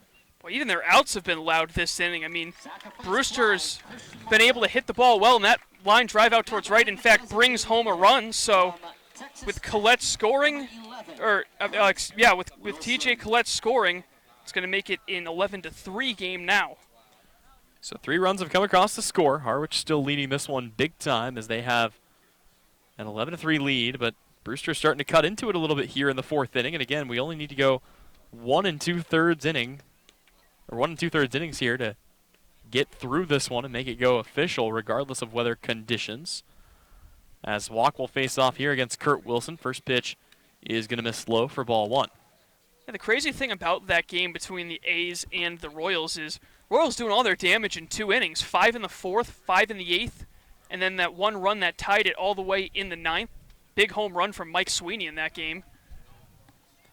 Probably one of 2, maybe 3 bright spots for the Kansas City Royals during a very dark period of their history that spanned about 13 years. Well, even that game ended darkly, of course, with the Hatteberg home run. It netted them some draft picks as some sprinkles starting to come down here at Stony Brook Field. This pitch will be fouled back to the screen by Kurt Wilson. The count here is 2-1. Makes you feel any better. The A's lost in the first round of the ALDS that year, despite winning 103 games. After 2015, I'm pretty okay with anything, as the 2-1 from Swak will be coming in here. Did have to wait until I was about 17 years old to see my team make the playoffs for the first time.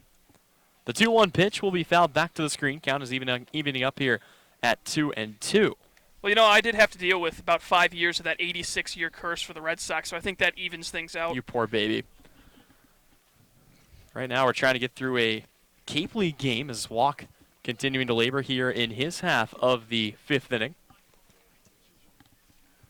And with a 2-2 count, he's got Kurt Wilson in a pretty precarious spot. Wilson stands in from the left side. Here comes the 2-2 pitch. Swing and a miss. Are they going to say that went off his bat? They do, so staying alive here is Kurt Wilson. And the count stays even here at 2-2. Yeah, I think Wilson had himself a pretty good game the last time these two teams played at Stony Brook Field. He was batting in that 9 hole. He's moved up to 8. I believe he had an RBI in that game, so looking to maybe provide a spark and cut into this deficit further. Swak will deliver another 2-2 pitch. Swing and a miss, strike 3, and down on strikes is Kurt Wilson here for the second out of the inning. So it'll be the 9-hole hitter, Duke Ellis, trying to produce something here as everybody else has done their fair share here in the 4th inning. The Texas Longhorn is 0 for 1 today. He flied out back in the 3rd inning, and he will stand in here. A lot of humidity in the air also this afternoon, so I'm not surprised that rain's in the forecast. It's been really muggy over the last couple of days. First pitch, he tries to square around for a bunt. That's going to miss low for ball 1. Harwich scoring 3 runs in the 1st inning, 1 run in the 2nd, and 7 runs in the 3rd. Here in the 4th inning, they went 0 for, but it was the Brewster Whitecaps finding a way to score for 3 here and looking for more, trying to extend the inning out. Swak ready with the 1-0 pitch. Here it comes. That'll miss high, and the count is 2-0 here. A lot of long at-bats here in this inning as well. Yep, patience kind of driving up that pitch count of Nick Swak, and we'll see if Swak goes out for a 5th and tries to get himself the victory. After coming in for a save yesterday, Will Heflin, you wonder whether or not he'd be available. Typically the long reliever for the Harwich Mariners. The other option, of course, is Tommy Vale, who also pitched yesterday, as fouling this one off is Duke Ellis. Might be Nick Stewart kind of game for them, especially with all the righties in this lineup. I wouldn't be surprised if they went to Stewart. You know, they loaded up on righties due to the fact that they were going to be facing the southpaw and Swak, but Collette now in the lineup, so that's 2 lefties and a switch hitter for the Whitecaps at the moment. So the 2-1 count. Here is Duke Ellis, and he'll watch that one miss high and inside. Brushes that off. A little chin music there from Nick Swak, and the count here is 3-1. Yeah, with control starting to drift a little bit from Swak. Looked really strong through those first 3 innings, but in the 4th, he's been hit really hard. See if Swak can fight back here with a 3-1. You wonder if the take sign might be on, and it was, as a fastball is delivered right down the middle. And why not? I mean, Duke Ellis and the rest of this Brewster Whitecap lineup have no interest in trying to make these innings go by quickly. They're not going to be very aggressive. Although if Harwich can get through the 4th here, they've got just 1 more full inning to get through before this game goes final. And we've been bringing it up a lot, but boy, after that Katuitt game where Harwich went up 12-0 and then had that one rained out at about an inning and a half short, a little PTSD setting in here as this is going to be a walk on the full count. Duke Ellis will take first, Castanon moves to second, and the top of the order comes up in an inning that feels like it's gone on forever now. Now, obviously, when you hear about games being with the go-ahead run either at the plate in the on-deck circle, in this situation, of course, as we get a mound visit and Steve Engler, that looks like it's going to be it for Nick Swak. We'll have to see, but there might be this is kind of a situation now where you're all of a sudden thinking, you look at the on-deck circle, and a home run would make this a grand slam game in terms of just 4 runs back. So definitely can't really let your foot off the gas if you're the Mariners. And with that, we're going to have a pitching change here for Harwich, and trying to see exactly who that is coming in. I think that's Cam Bauman. I believe we you're will right. get a complete and total update on the other side of the break. When we come back, we'll have an update on the new pitcher into the game right after this here on the Harwich Mariners YouTube network.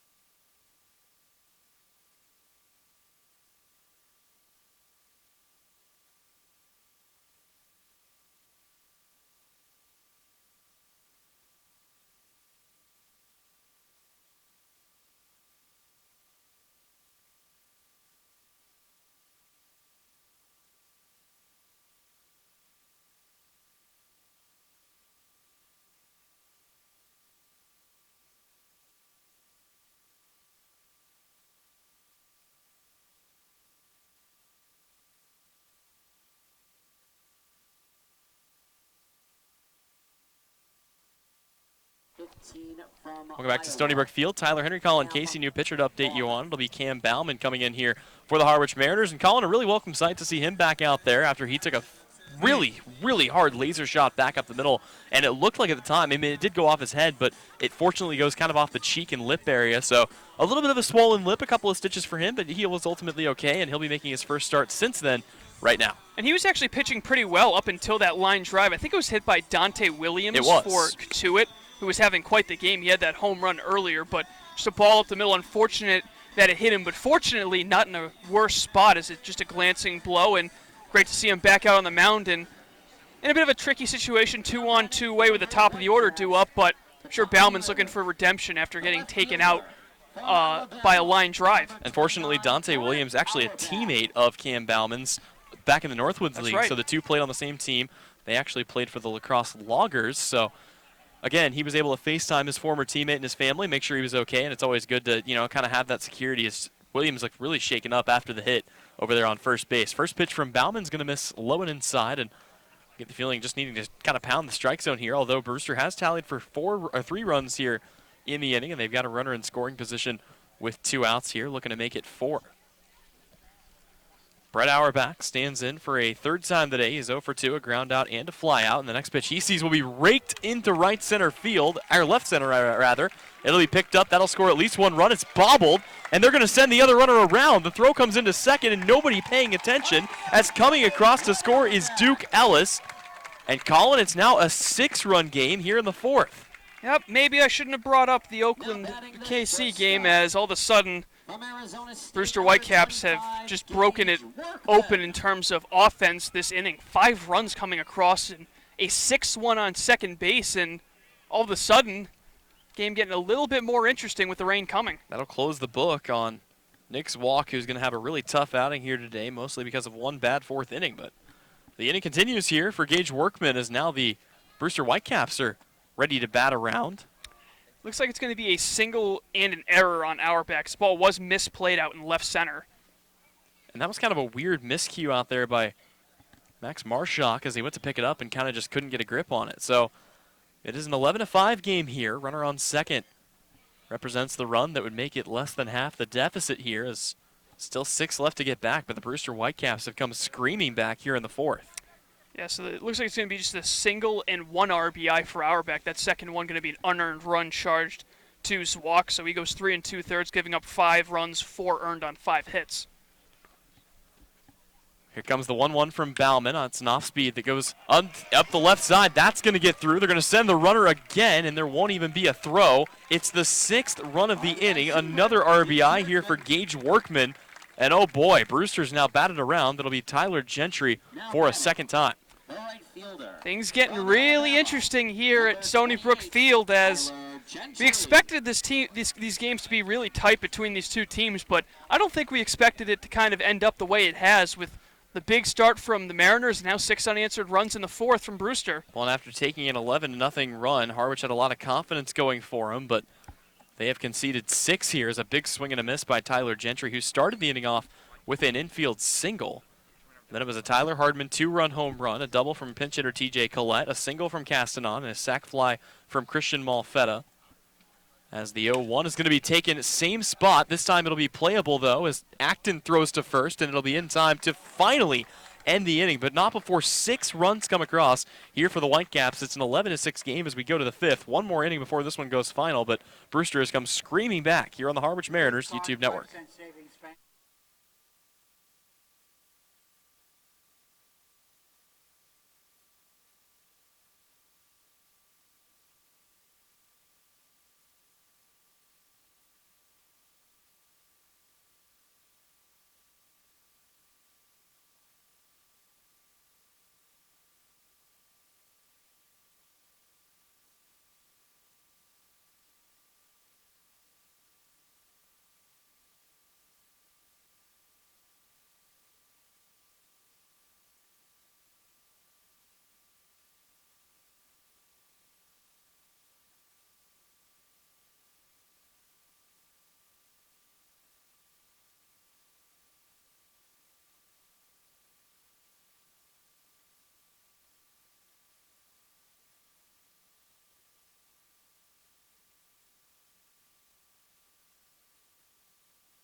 Welcome back to Stony Brook Field. Tyler Henry, Colin Casey. It was a big-time 5th inning or fourth inning, I should say, as it spilled over into the fifth inning line for the Brewster Whitecaps as they tacked on 6 runs. So for Harwich, it will be 8, 9, and 1 due up. And Colin, we kind of wondered why Harwich didn't let off the gas against the Katuitt Kettleers after going up 11-0. Well, this may be why. Teams can come back, and obviously you've got a lot of talent here on the Cape. When they feel like they've got nothing to lose, they just kind of come out and play differently. And that's what Brewster's done, is they've made it a 5-run game here in the 4th inning.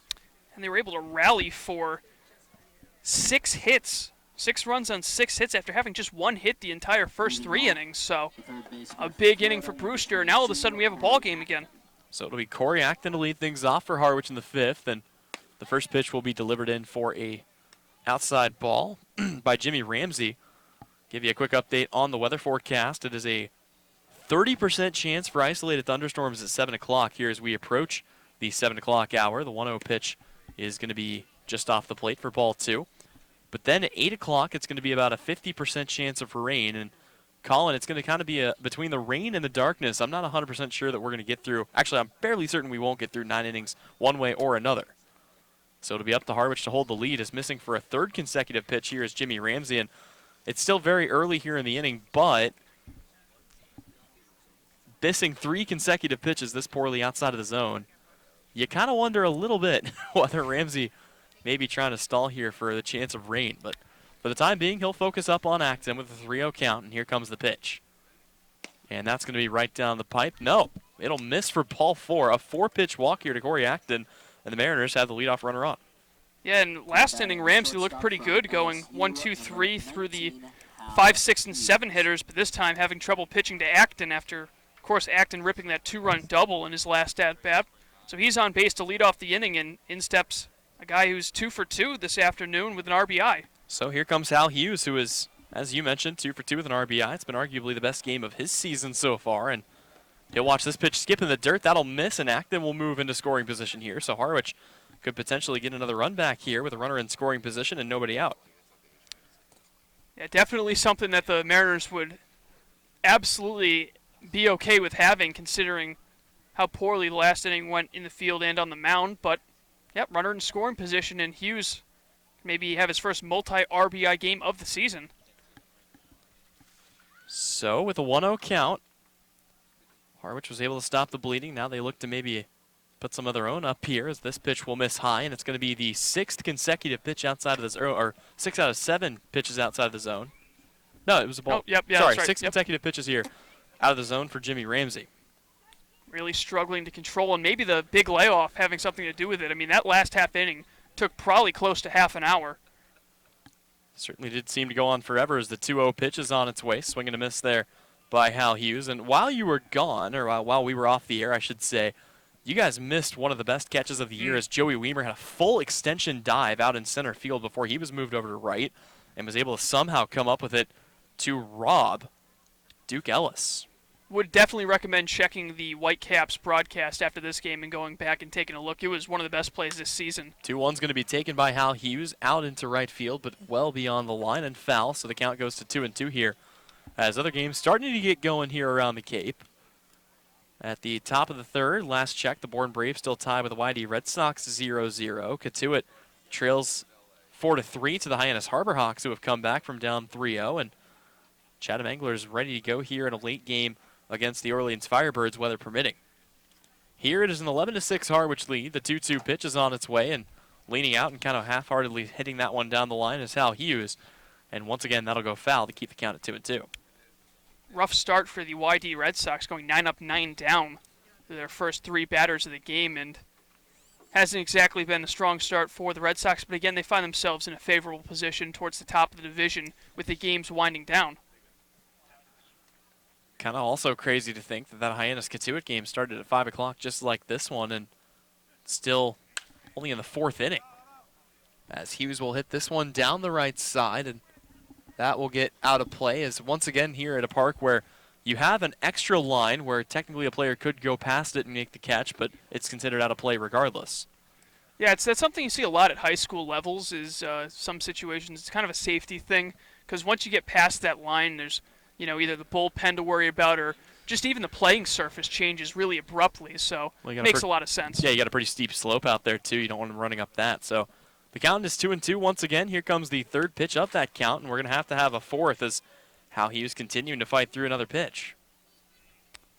Yeah, and of course, Max Marshak is the one on deck as Daniel Cabrera taken out of the game as a defensive replacement. He didn't really have a lot of success despite the 11-run outburst so far for the Mariners. He's gone 0 for 3 with a couple of pop-outs.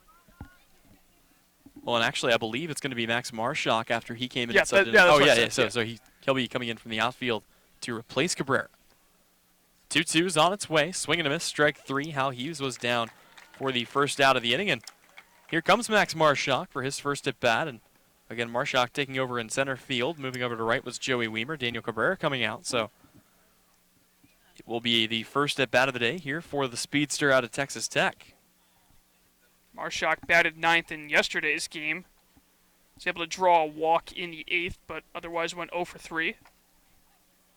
Every time he's reached base on a hit, he's been able to steal at least one bag and then come around to score. So a good opportunity for him to potentially drive in a run as he'll watch the first pitch miss inside for ball 1. And again, Jimmy Ramsey not going after the strike zone here at all. Another home run for the Hyannis Harbor Hawks. They're now up 5-3 here after a solo shot over the Katuitt Kettleers. That game in the top of the 6th right now.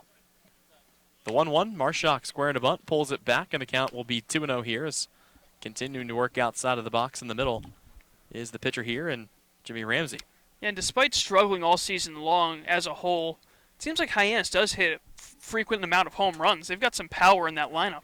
I believe at one point they were 4th in the league in home runs earlier this year. As the 2-0 pitch to Marshak is going to come in, and that'll be popped high in the air out towards right. Settling under it is Tyler Gentry, and he'll make the catch for out number 2.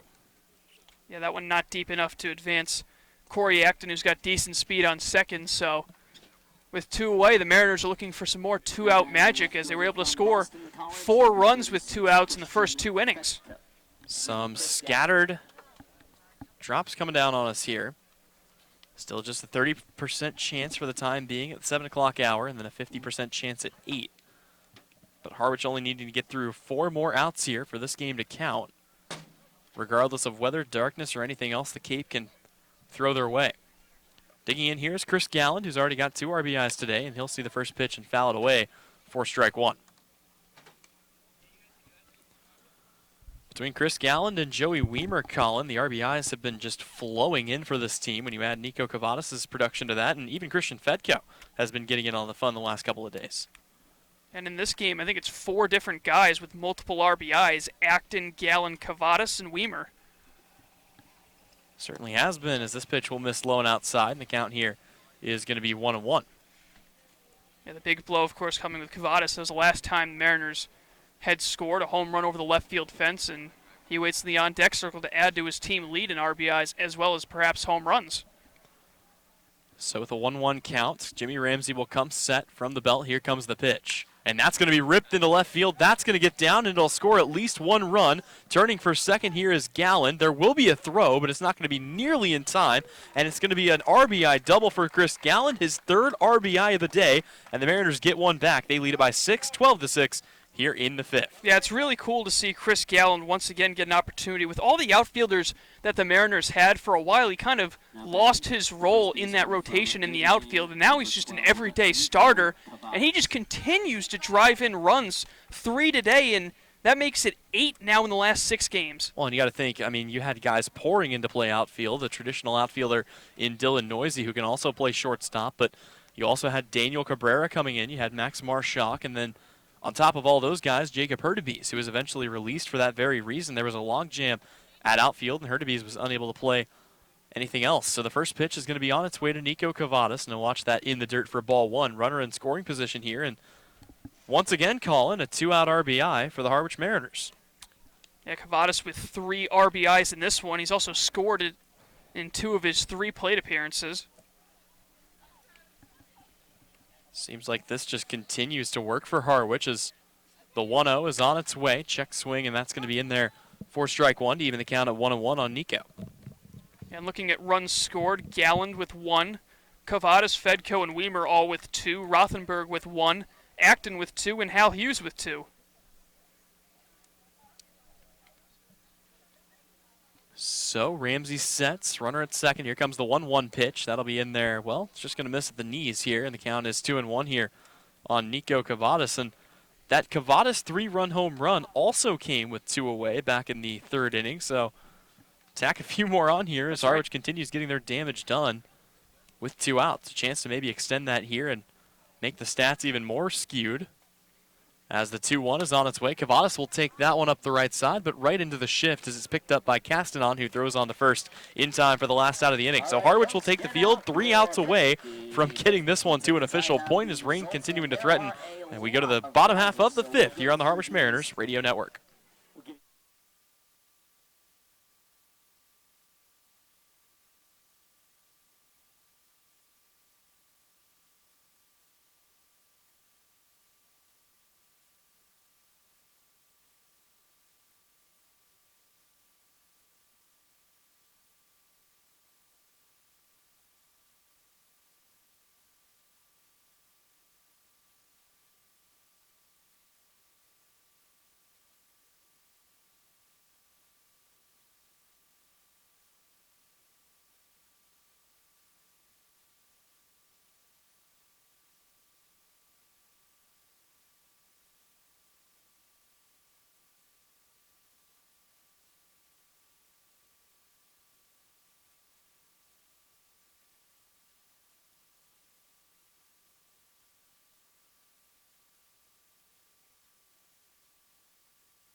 Welcome back to Stony Brook Field. Colin, a race against time. 3 more outs left to make this one official, but Thunder rolling in behind us. And the one thing we can't have right now is a 30-minute lightning delay, as that would likely do it here from Stony Brook. So you get the feeling Brewster's going to be in no hurry. Cam Bauman's going to be in a big hurry. And again, he only needs 3 outs. He'll have to face off against the heart of the order again here. It'll be Tyler Hardman, TJ Collette, and Marcos Castanon. That'll be the part he'll try to get out here and try to close the book here, at least officially on this one, regardless of whether or not rain comes in. There's still a likelihood that we could go ahead and play all 9 innings. Harwich leads at 12-6, and the first pitch is going to miss high to Tyler Hardman for ball 1.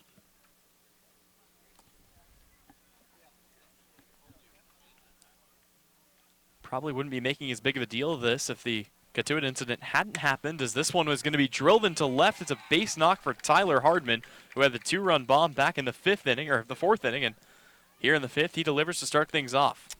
Yep, and Brewster continues to figure things out at the plate, as he really struggled through the first 3 innings, able to put up a 6-spot last inning, and the heart of the lineup just continues to produce for the Brewster Whitecaps. So the double play is very much in play with TJ Collette up at the plate. So the infield not playing at that depth as Fedco is all the way over near first base. Big swing and a miss at a breaking ball for strike 1 here from Cam Bauman. Collette came in and pinch hit back in the 4th inning. He had the double that restarted things after Tyler Hardman cleared the bases with a 2-run bomb. Cam Bauman comes set. Here comes the 0-1. That one's going to be hit high in the air out to center field. Marshak will come over. Galland will also come over, and Marshak calls him off and makes the catch for the first out of the inning. 2 more to get.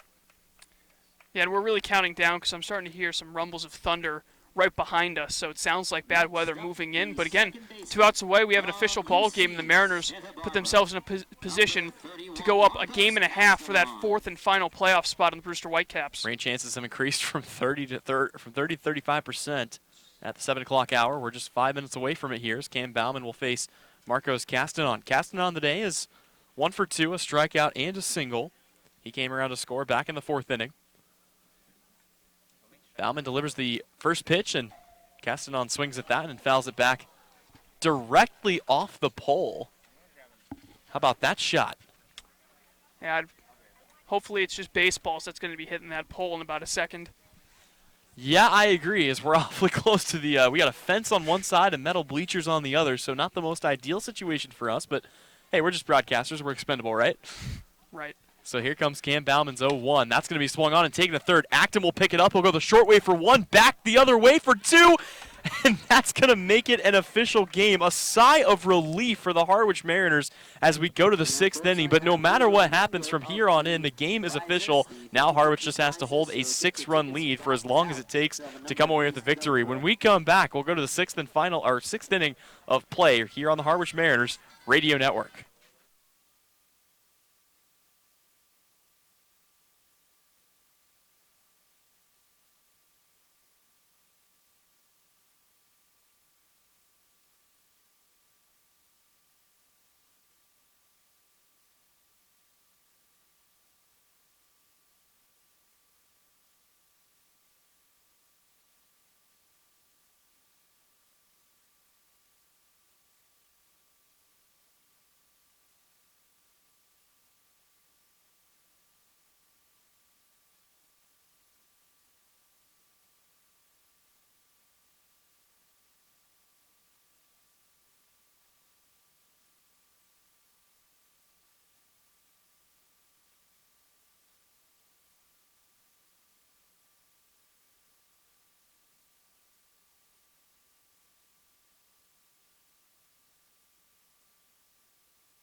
Welcome back to Stony Brook Field. Tyler Henry alongside Colin Casey as we go here to the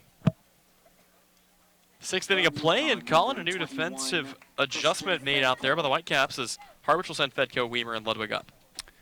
Yep, and for the Mariners, they were able to get another, I would say, insurance run at this point, although it does make it a 6-run game. But the way that the surging offense of the Whitecaps has looked, you didn't know for a little bit if they were going to be able to really climb back into this game.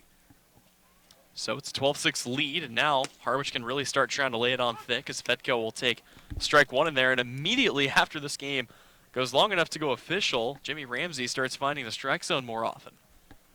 First pitch is in there right on the inside part, and we'll see if he goes at it again here with an 0-1 count. Comes awfully close, but misses high and inside for ball one.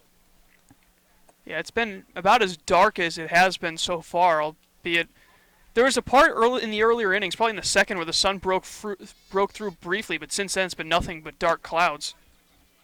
That one will also miss low, so the count here is 2-1 on Christian Fedko, who today is already 1 for 2. He has scored twice, reached on a walk back in the first inning, and then grounded out in the fourth. And these dark clouds have really been a metaphor for the last 4 games for Brewster, just misery for them. Off-speed pitch will be in there for strike 2. Count is even at 2 apiece here on Fedko, and it's been a really good day for seemingly everybody, even Mike Ludwig finding his way on base with an error. The only guy who didn't was Daniel Cabrera, who went 0 for 3. Marshak so far is 0 for 1 as a pinch hitter. But everybody else getting in on the fun as that one's going to be taken out into left. Coming in about 6 steps and making the catch is the new left fielder, and that'll be out number 1. Yeah, good jump on that ball by Jesse Franklin as he's able to come in and make that catch. He replaces Brett Auerbach, who to that point was 1 for 3 with an RBI. So here comes Joey Weimer. Weimer's been getting in on the fun today as well. A 2 RBI double for him back in the first inning, and then a walk and a run scored in the third. And then a near home run that was just short back in the fourth inning. He'll take strike 1. Yeah, he didn't miss one by much either on that double he hit. It one-hopped the wall right over Duke Ellis's head in dead center, and that kicked off the scoring for Harwich. The 0-1, Weimer's going to take that one at short. Coming in, picking it up with a bare hand and throwing to first, but not in time, is Gage Workman. What an effort there as Workman came charging in, picked it up with his bare hand and fired to first, and even if the throw had been there in time, Dodd couldn't hang on. So it's a runner at first here with one away for Mike Ludwig. It's been a busy day over at short for Gage Workman. He's had a couple of plays where he's had to move up the middle. This time he had to charge one. He got it clean with the bare hand and made a decent throw, but too much speed from Weimer, and as you mentioned, TJ Collette unable to hold on to it for that second out. Alvin Bourne, it's a 2-0 lead for the Bourne Braves over the YD Red Sox. That game in the bottom of the fourth inning. This pitch will miss high and outside to Mike Ludwig, who, as I mentioned today, has found a way to reach base once. It was on an air back in the first inning. Aside from that, a strikeout and a ground out. The 1-0 taking off and sliding in down at second in time is Joey Weimer. It was awfully close, but they're going to give Weimer the benefit of the doubt, and that's going to be another stolen base for the speedster over at second. I really don't know about that one. The throw was there. It was a little bit left, but Workman did a good job of dragging it back over the bag, and wasn't the greatest slide by Weimer, but out over at second base, it was Tom Ryberg who's able to make the call.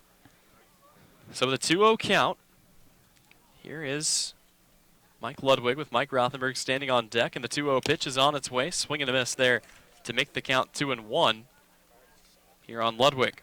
7 steals now on the season for Joey Weimer. I believe that's good enough for second on the team behind Chris Galland. Jimmy Ramsey continuing to labor here as he works through yet another inning for the Brewster Whitecaps. His 2-1 pitch will be fouled back to the screen, and it'll be a 2-2 count here on Ludwig. Take another updated look here at the forecast as we head into the 7 o'clock hour. Still 35% chance. Actually, it's been downgraded to 15%. So it looks like it will stay dry for the time being. We said that system was either going to come in and slam us or completely miss us as Ludwig fouls this one back into the tree line. The count stays 2-2. Doesn't sound like it's too far away, though. I'll tell you that much. I'm surprised we haven't had any delays yet. Still waiting to hear things from around the Cape, but so far no cancellations or delays, as Colin alluded to. And with a 2-2 count, Ludwig stands in again to face Jimmy Ramsey. Runner in scoring position here with one away. It's Joey Weimer. Plenty of speed for him, so a ball in the gap should score him. And the 2-2 pitch. That one's going to be nailed out into deep right center field. Weimer may tag here, and he will not. And it's a good thing, as it was a strike delivered from right field. Tyler Gentry would have had him by at least 6 steps. And that's not the first time we've seen some bombs of throws from Tyler Gentry. He had a couple of times where he had to get the ball in and was able to hold runners up. So an absolute cannon out in right field. He also gets it done at the plate. And with 2 away, he was able to hold Joey Weimer at second with Mike Rothenberg due up. Yep, Rothenberg today is 1 for 3, a fly out, a ground out, and a single. He came around to score back in the 3rd inning, one of 7 different Mariners to do so in what has been arguably the best official inning of the year for the M's. With 2 away, he stands in now, looking for what would be his 2nd RBI of the day. He was tied with Hal Hughes in that category, but Hughes picked up his 2nd as Rothenberg's going to chop that one just on the right side of the line, and it'll be picked up by the first baseman, Dodd, who steps on the bag for out number 3. So the inning is over. We go to the home half of the 6th. Brewster still trailing it by 6 when we come back here on the Mariners YouTube Network.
Welcome back to Stony Brook Field for a 6th inning of play here as we go to the bottom of the 6th. It'll be Christian Malfetta, Kurt Wilson, and Duke Ellis coming up to bat here. And, well, it's been a very interesting game, Colin. Harwich struck for 3 runs back in the first, 1 in the second, 7 in the third. They went scoreless in the fourth and then came back and bounced with 1 in the fifth. As Malfetta's first pitch will be taken into left field, and that's going to be a hit here. So the Whitecaps now trying to pull off a crazy comeback as they trail it 12-6 here, but a good start here in the 6th inning. Yeah, easily the biggest combined outburst offensively we've seen this season, with 20 hits and 18 runs between the two teams. Everyone's hitting the ball pretty well, and for now, Brewster still with this game projected to go 9 innings. Got an opportunity to maybe chip away at this and bring themselves back into it like they did in the fourth. Next pitch is going to be in there just inside to Kurt Wilson, who is 0 for 2 with a pair of strikeouts today, and just one weather delay, Colin, as the game out in Falmouth between them and Wareham has been delayed. That game in Wareham, but Orleans and Chatham getting underway right now. So 3 other games going on as this pitch is going to be delivered in for a strike. Cam Bauman still working here for the Mariners. Yeah, there's a storm cell that looked just north of Wareham in the Kingston area of Massachusetts, just off the Cape. 1-1 will be off the plate here. Ball 2, that one missing up and in as well. Of course, the good thing about Wareham is that they do have those lights, so if that band of thunderstorms were to pass, they would be able to play that game, of course, if the field allows it. Could turn into a very long night out in Wareham as Bauman delivers another strike in here. Took him off speed, and the count is 2-2 here on Kurt Wilson, looking to avoid striking out for a 3rd time today.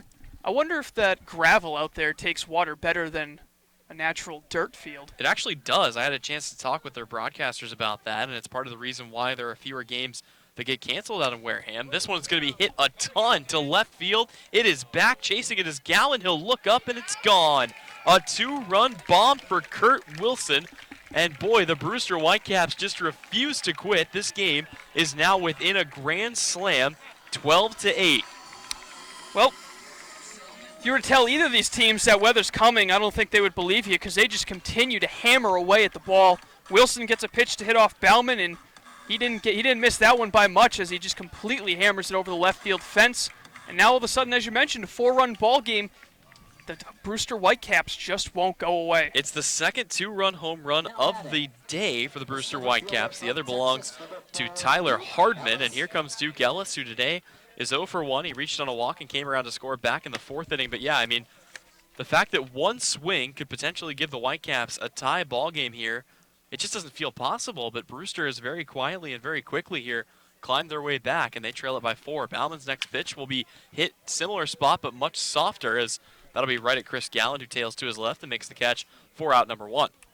Yep, the two-way player, Kurt Wilson, with that 2-run home run, his first long ball with Brewster this season, and see if Bauman can recover, as he will have to face the top of the order, and it's going to be Jesse Franklin's first at-bat after replacing Brett Auerbach out in left field. So we'll see what Jesse Franklin has in store here, as Auerbach will end his day 1 for 3 with a 2 RBI double back in the 4th inning. First pitch to Franklin's going to just miss low for ball 1. Yeah, looking at what Franklin's done so far this season, hitting .276, 8 for 29 with 2 RBIs. He's been hit twice in just 29 at-bats. This pitch will also miss from Bauman low, so the count here is 2-0 on Jesse Franklin. A little bit of speed, too. He's got a couple of steals this season if he's able to get on, maybe find himself in scoring position a couple pitches later. He'll pop one back to us. Colin holds his hand up to catch it through the fence. Would have had it. Yo, I believe it. The very sure-handed Colin Casey over here. But it'll be a 2-1 count here, and Cam Bauman's kind of labored a little bit here in his first game back, as he has allowed several runs of his own. This one will miss high, and it's a 3-1 count. Bauman's at risk of putting Franklin on with a walk here. Definitely been one of the more entertaining games this season in terms of high-powered offense, but with the weather being a factor and darkness, it seems like these teams are really playing their hardest, as it's going to be a walk for Bauman, so the threat not over yet in the 6th with 1 on and 1 away. Yep, the 3-1 misses low, and that'll bring up Gage Workman, who already had an RBI single back in the 4th inning. And it seems like here we go again, another big inning coming up here for the Brewster Whitecaps. They've already scored 2. They only trail by 4. And Harwich has scored 12 runs on 11 hits. They have 1 error today. Brewster has scored 8 runs on 10 hits. They have 2 errors.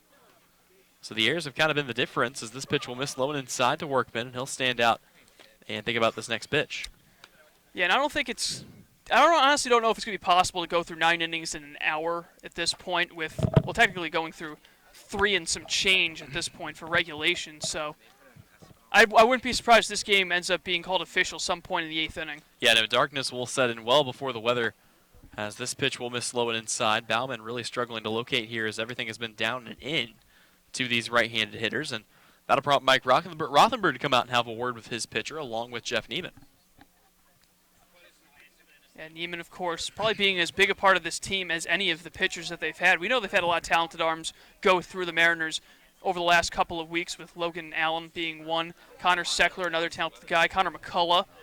A lot of talent there, but Neiman's been able to really hone in the talent and kind of focus on each of these guys' strengths, and allows them to go out there and pitch quality starts, and of course come out in the bullpen and get the job done. And this, I'm sure, is going to be a quick mound visit, as the umpire's really looking to get as much baseball in as they can with darkness and weather approaching. Yeah, him and Jeff Neiman both, or Jeff Neiman and I should say Coach Berger, 2 guys that have really helped out the pitching. Berger, of course, has been around for a long time, but adding one of the better pitchers in Rice history, and also a guy that made it to the major leagues. Not a bad way to start here for the Harwich Mariners. So it'll be Gage Workman standing in with a 2-0 count. Cam Bauman looking to find a way to get out of the bottom of the 6th here, and that's going to be taken up the left side. Another hit, and just like that, the tying run comes up on deck here for the Brewster Whitecaps. Just a reminder, that tying run's Tyler Hardman, a guy who's got a ton of power, already homered in this game. But for now, Tyler Gentry's going to get an opportunity, and he's reached base twice in this one. So things are looking really, really good as of late for the Whitecaps at the plate, and they're starting to get a lot of hope over in that third base dugout. Through the first 3 innings of this one, Harwich had outscored Brewster 11-0. Since then, they have been outscored 8-1 here, and the Whitecaps don't show any signs of slowing down, as popping this one high in the air. Cavadas comes over near the Harwich dugout, and he will catch it for a crucial out number 2 here in the inning. But here comes Tyler Hardman. He can't tie the game now, but he could bring it within 1 here if he could find a way to get another home run.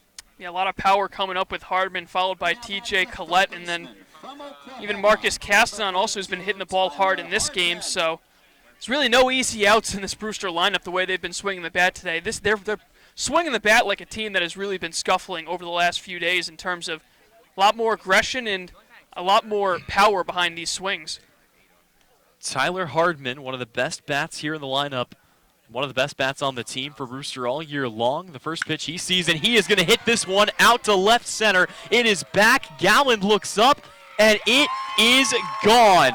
A 3-run home run from Tyler Hardman. He's done it again, and it's a 1-run game here in the 6th. I mean, it's just an unbelievable display of power from Tyler Hardman. That's now 4 home runs this season against the Harwich Mariners. He wasn't wasting any time on that pitch. Up and away, left over the plate by Bauman, and he just demolishes this ball over the left center field fence. I mean, everyone in the stadium knew that ball was out the second it left, and now all of a sudden, it is 11-1 the run for the Brewster Whitecaps. They're 1 run back after being down 11-0 in the 3rd inning. TJ Collette will stand in for a 3rd at bat today. First pitch he sees, he's swinging, and he'll take it up the left side. Sliding his Fedkill, he'll throw on to first, and the inning is finally over. We go to the 7th, but Colin, an 11-run comeback here for the Brewster Whitecaps. It's 12-11 as we go to the 7th inning here on the Harwich Mariners Radio Network.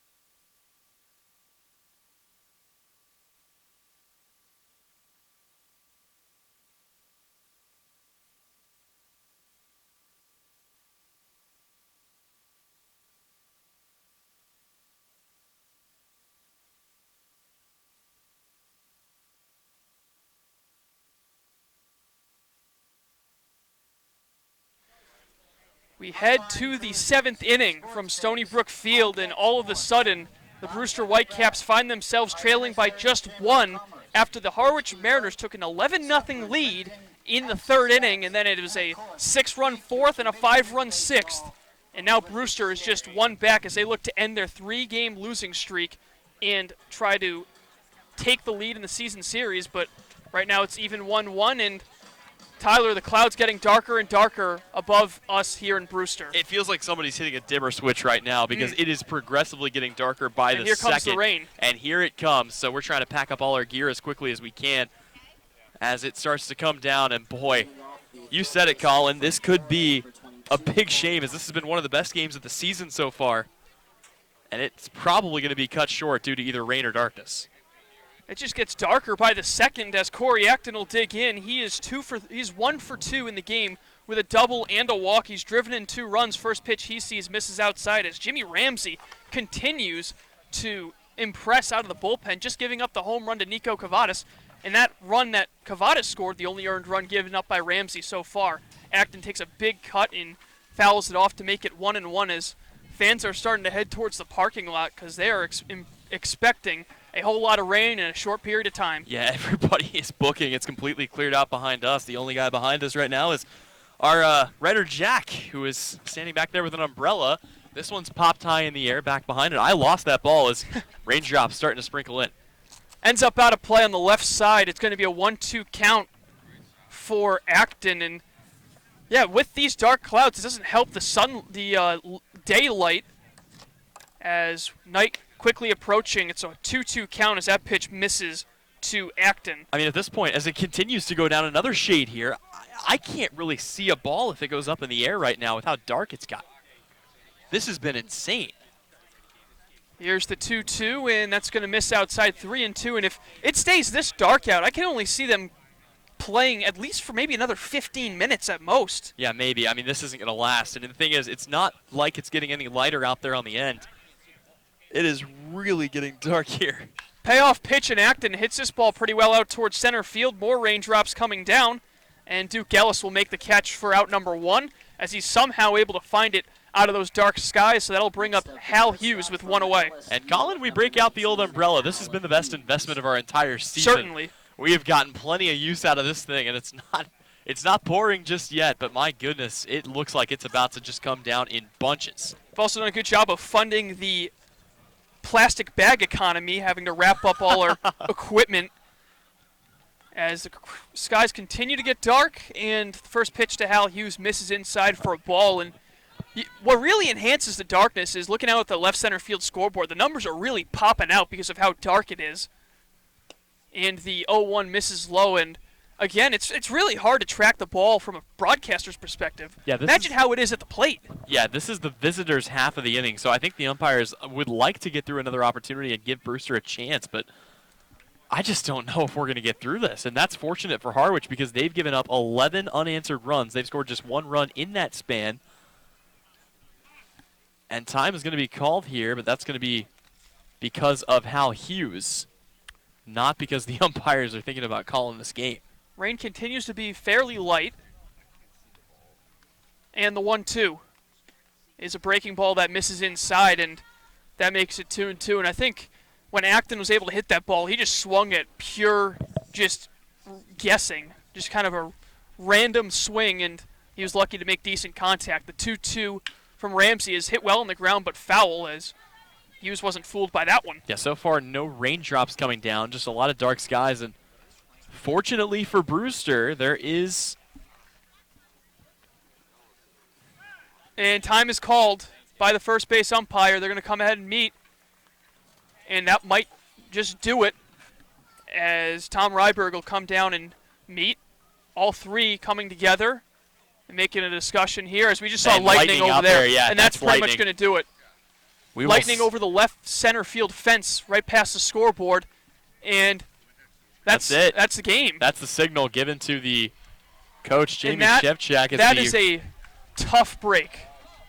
Yep, that'll do it for us, and we're going to skip the postgame and get our gear cleaned up. But thank you once again for tuning in. Harwich is going to get the luckiest victory of the year, 12-11, an 11-run comeback coming up 1 run short for the Brewster Whitecaps, and you got it right here on the Harwich Radio Network.